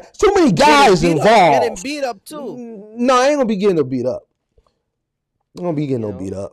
But the point I'm trying to make is I'm not gonna put myself in that position. If it happens, it's unfortunate. It happens, but at the end of the day, it's not worth me throwing my life away. You know what I'm Mm-hmm. saying? For that, you know what I'm saying? It's just not. I think a lot of these guys are suckers. I think Zion Williamson is a sucker. A lot of these guys are just suckers. Yeah. Nowadays, and they're willing to Zion go. Williamson is the one that paid the girl or offered to pay the little Yeah, they just porn star. yeah, it looked like he paid a few of them, but the point I'm trying, like nowadays, these guys is just Mm-hmm. they just willing to go do whatever if a broad tell them to go do it. You see what I'm saying? Like no, no, All right, man. you gonna put your livelihood in jeopardy Yeah, because, because that girl came out and talked about a lot of stuff that they do, man. They say she put a lot of stuff out on Instagram. but that's because he allowed himself to he was lacking to the point where he allowed that. Like you a celebrity. Yeah, You but gonna as a woman though, what about women being in the position where even if you're gonna put out some information about a person, I mean, this girl went as far as even in the bedroom. so she don't care. She's a porn star, Kurt. What you think she care? Uh, Her whole livelihood as far as monetary gain is is pretty in the much bedroom. is laying on her back. So if she can Right. stain the cat and she's extorting the cat, so it is what it is. He was the moment he reached out to her on Instagram and wrote the words about paying her a salary just to be with him. Yeah. She knew he was goofy and he was a stain, and from that very moment, she knew she could have her way with him. You're an NBA player with a multi-million dollar contract, and you're offering to pay a porn Woman. star a salary to come be in, and you're using word. You're so excited, you can't wait. You're like a little kid, bro. Like you're an NBA star with disposable income, Right. disposable chicks. You can go in any chick's DM, and 9 times out of 10, they're gonna go. Yeah, This shit, but see, a lot of these guys ain't got it like that. but he has it You like that. That's the point. nah, Mark. I'm talking about the swagger. Damn, Denver won. They What do they you ain't got it mean? like that. They Uh, ain't got it like that. Not Denver won. everybody that got Denver. money got it like that. The cause Check, the check this seductive, out. the What Jay Z yeah. say? Mm-hmm. You a billionaire, don't matter if you ugly. You got the money. You don't need the swagger. You got the bread. The bread to make Yeah, a ugly dude look handsome. yeah, The but you bread to still make a but some of raggedy these chick look guys, good. yeah, but some of these guys, they ain't got no swagger, man. They ain't got no swagger. Kurt, when you got bread, that shit don't even matter, dog. It don't. Mm-mm-mm. When you get to a certain level of bread, you don't have to have that. You just don't. The point with him is he's at a point where he has the bread, he has the status, and he doesn't realize I guess you can say he he doesn't know his he worth. he doesn't know his worth. He's still infatuated. Like he was the guy that was back at Duke in the dorm room, you know, to these porn stars. You know what I'm saying? And now that he's in the NBA, he hasn't matured and outgrew that and realized, look, I'm Zion Williamson. I got access to every chick. You still Right. thinking mentally, mind state at Duke, sneaking and to the Yeah, yeah, chick. yeah. So now that he's in a position where probably that was his favorite porn star to, play with himself or whatever with, he has access to directly DM her and she'll respond to him because blue check's coming up. Boom. Oh, it's a blue check in my DM. Let me see. Oh, this dude that played for the he a ball player. Okay. Mm-hmm. Instant response. And then he's straight goofy, like, man, instead of him like, man, let me fly you out, keeping it simple. This dude is offering to put her on salary. He's saying goofy words like, I'm so excited, I can't wait. Like, no, Mm-hmm. he's goofy. So her mentality, first of all, to be a porn star, you gotta have a certain mentality. So Right. she's a probably come from a certain type of background. So she has that gutter mentality already. And to this dude who's just, a sucker, she already knew she could have her way with him. She's having her way with him now to the point where his daddy got to go speak up. She's having her way with him now Mm-hmm. because he promised her certain things, but he's such a freak body. He messing with all these porn stars. He done got a chick pregnant who done been a pass around. He's a freak Mm-hmm. body. That's probably why he keep getting injured. But now New Orleans could come from up under him. They probably wanted to come from up under him anyway, but morally they could because he got injured working for them. But now Right. they can cut that liability because of this. Now they got a reason to get rid of him. He's too much of a liability. He'll bust anyway. Mm-hmm. So he's a freak body. You know what I'm Yeah. saying? So yeah. So he's straight. He's what you call a And goofball he got Jamal. that one girl pregnant, but yeah. He got her pregnant. She been linked to a bunch of people. So he's a freak body. So what he should have did. This is what he should have did. You made it to the league. What you do as a star when you slide in the DM, you don't go into their DMs. What you do is you find it's a lot of cold chicks that got 10,000 followers, 20,000, 30,000, maybe even 100,000, 50,000. They're like diamonds in the rough. They cold, but they not multi-million So follower like right. Instagram out. You find one of them cold 10, 12,000 chicks and you slide into her DM.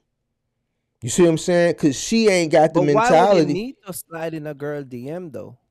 because this is what they do.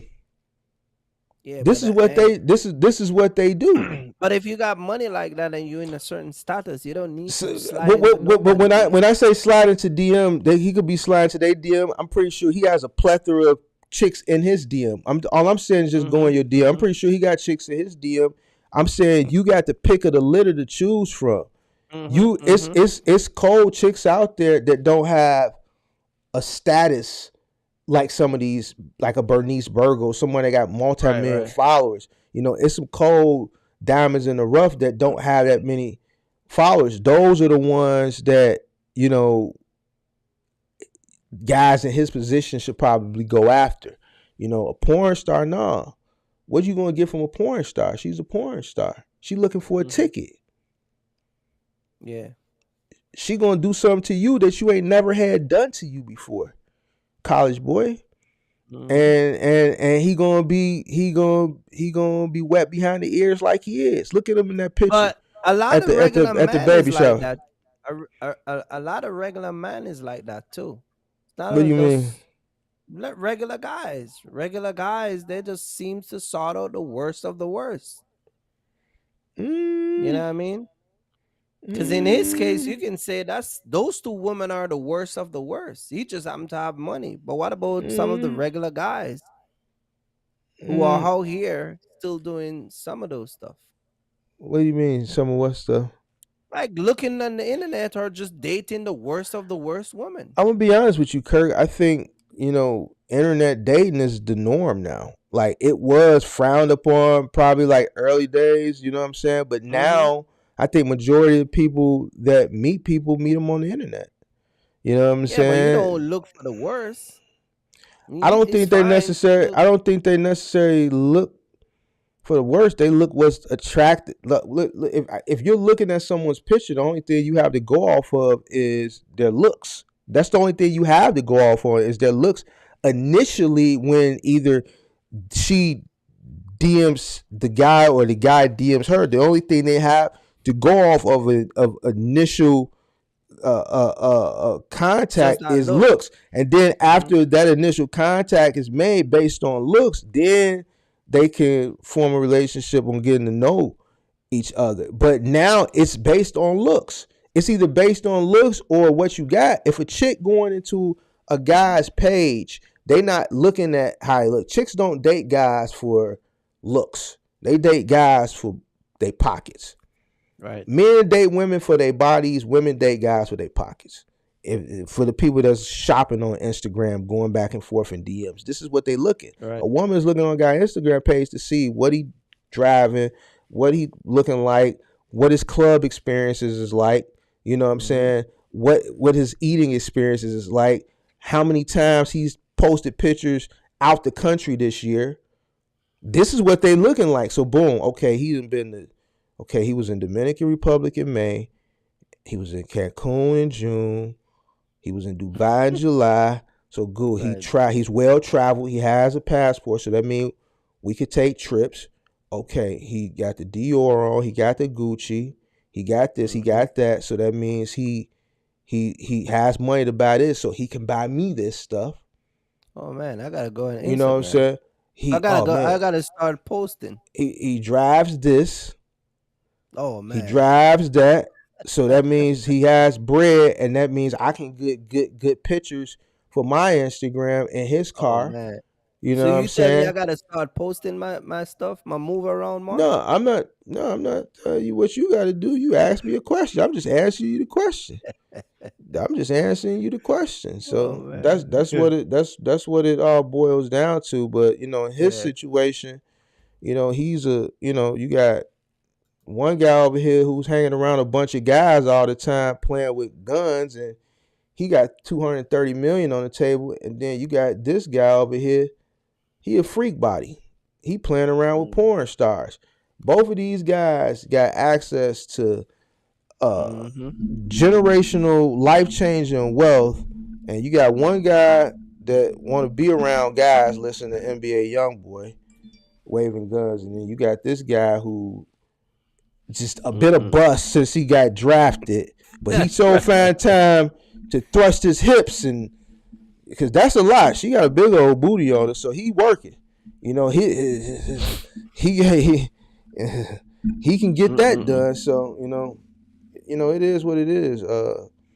Kirk, I think It is what it is, man. that my mindset there too, even in the NBA with people that have access to multi-million dollar deals. Yep. It is what it is. So I don't know, but I'm curious to hear your Yeah, no, I perspective want to on it. talk about this guy that gets set up by this girl Wednesday. I really want to talk about that. So I'm gonna I do think that.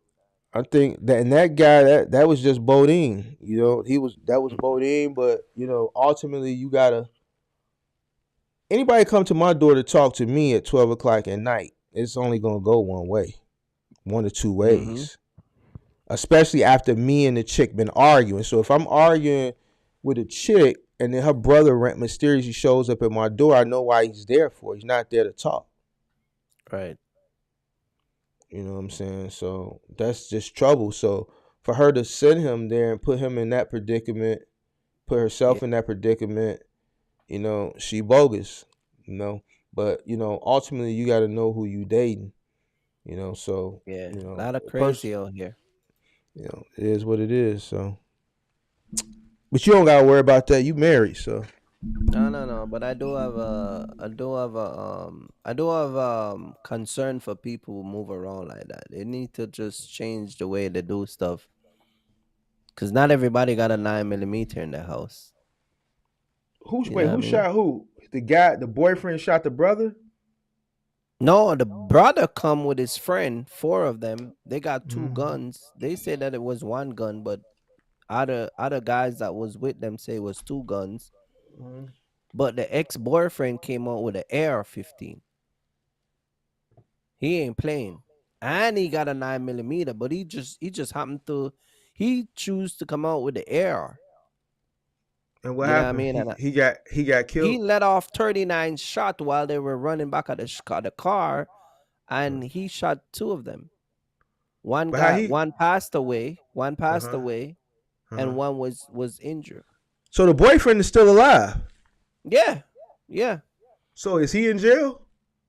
They tried him for murder, for 3 count of attempted murder and first degree murder. Because he was shooting while they were running away.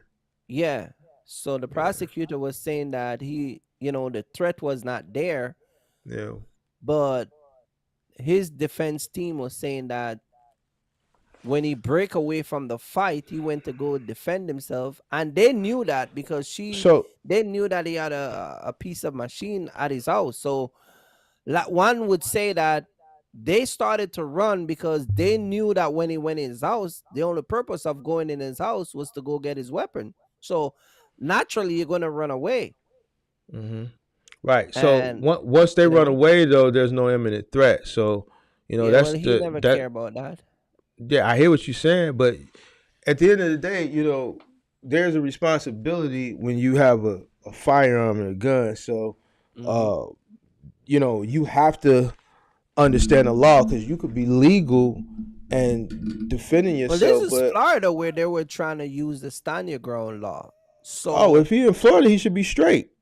well, his Florida, his defense attorney was saying that even though the brother came looking for trouble, and he knew that the brother was out there, he could have came out with his gun, but he didn't because he wasn't looking for trouble. He was looking at more from a more reasonable, like, okay, let's see what they want.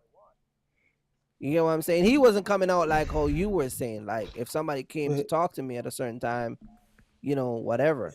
here's the thing: the only time you can shoot somebody in the back is if there's an imminent threat being posed to other people in that area. So let's say, God forbid, I don't want to use school shooting. Let's say like a supermarket shoot. You got a guy walks in a supermarket.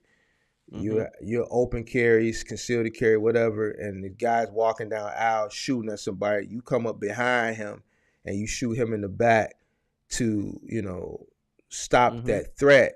Then yes, you can get away with that because he's in the act of shooting straight ahead in front of him, and you can stop that and you're behind them, you can get away with that. But if there's no imminent threat and you're the sole target and their back is turned, then Mm-hmm. there's no imminent threat to you.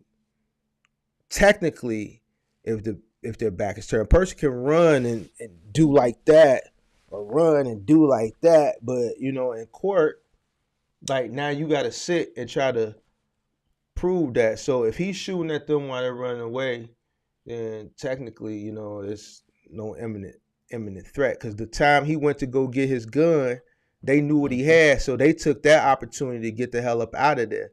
So that's one of them Mm-hmm. situations where it's on, but it just ain't gonna be on tonight because you can't shoot him in the back.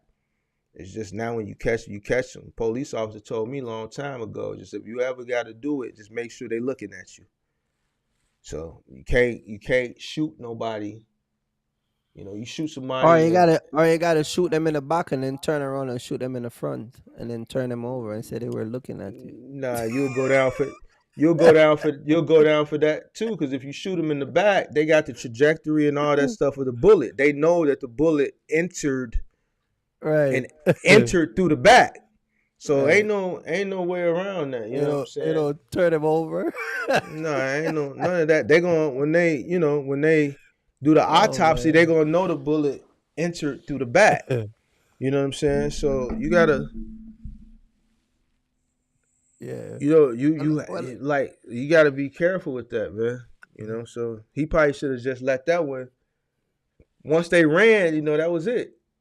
That well, was he it. get off though. He walked free. He Oh, had a then he one. He good. had a. He had a good attorney, and like most guys, there was some discussion about him not having a lot of these. Sometimes we see people get in trouble and they can't afford an attorney, Hmm. and he had a decent attorney that he paid for because he's an ex NBA player. But whether he's an ex NBA player or not, I always tell people, man, like when you get in these charges and these cases, stop use these public defender. Well, yeah, So yeah, some people that's all they can afford. Some people then you don't shouldn't you have. shouldn't you shouldn't be, if you only can afford a public defender, then you shouldn't be out here gunslinging. Some people You can't. shouldn't be out here making phone calls that's gonna put people's life in danger, including your own. You see what I'm saying? Yeah, You can't get mad when the state sink you because you can't afford a real attorney, because you only responsible for you. yeah, So yeah, if you can't afford a good attorney, then if that's what I only can afford, then I have to accept the consequences that come with that. Otherwise, I'm mm, that stop trying to you get what I'm saying? Be some tough guy and don't have your $25,000 just to put as a deposit for a defense attorney, a yeah. I mean that good defense attorney. that wasn't You know what I even mean? worth. That wasn't even worth gun action, gunplay. He Mm-hmm. didn't cheat on her, or even if he did cheat on her, that's not nothing that you send your brothers to go. Like he didn't hit her, he didn't beat her up, he didn't do none of Mm-hmm. that. So they should try her. Right. They They should probably should try just her. try her. Yeah, they Daniel should said, probably. "Don't worry, Kirk won't shoot anybody. His weapon of choice is an armor." That's five star said that. Oh yeah, 5-star logistic. Yeah, Oh man, yeah. So it is what it is. 5-star logistic. You guys gotta make better choices of the people Mm-hmm. Yeah. we choose to Stop getting in trouble, man. partner with, date or whatever. So it is what it Hey, is. hey, Mark. Hey, Mark. We both can agree on this. Even trouble come at a price. Yeah, yeah. Trouble coming to price. So So yeah. I try to stay out of trouble, man. I try to Oh stay yeah. out of trouble, but sometimes trouble come knocking at your door, Yeah. and sometimes you got to do what you got to do. But I don't be messing with nobody unless they're in the deep south. man, I don't mess with nobody, man, I don't unless mess with people. nobody, man. I'm just I messing don't, with you guys. yeah, I don't mess with nobody unless they come messing with me. I don't Yeah. bother nobody. You know what I'm saying? So because nowadays people ain't playing fair. You know, Mm-hmm. ain't no fair. Ain't no fair no more. Ain't no You know fair what I'm game. saying? Ain't no fair no more. So I like to mind my business, stay in my lane, Yep. and just stay out the way. You know what I'm saying? And it's safer that way. Safer that way, and Yes, sir. that's it. And that's it, man. But yeah, man, I think we can wrap this one up, man. All right, man. Good night to everybody, man. I appreciate everybody for coming in, man. Yep, yep. I So we'll be mean, back. We'll be back next Monday with another hot topic. Kirk will be back on Wednesday. I'll be back on Thursday. Until then, peace out. Good night. peace out. Catch y'all next time. Peace. Peace, peace, peace. No outro tonight. No outro.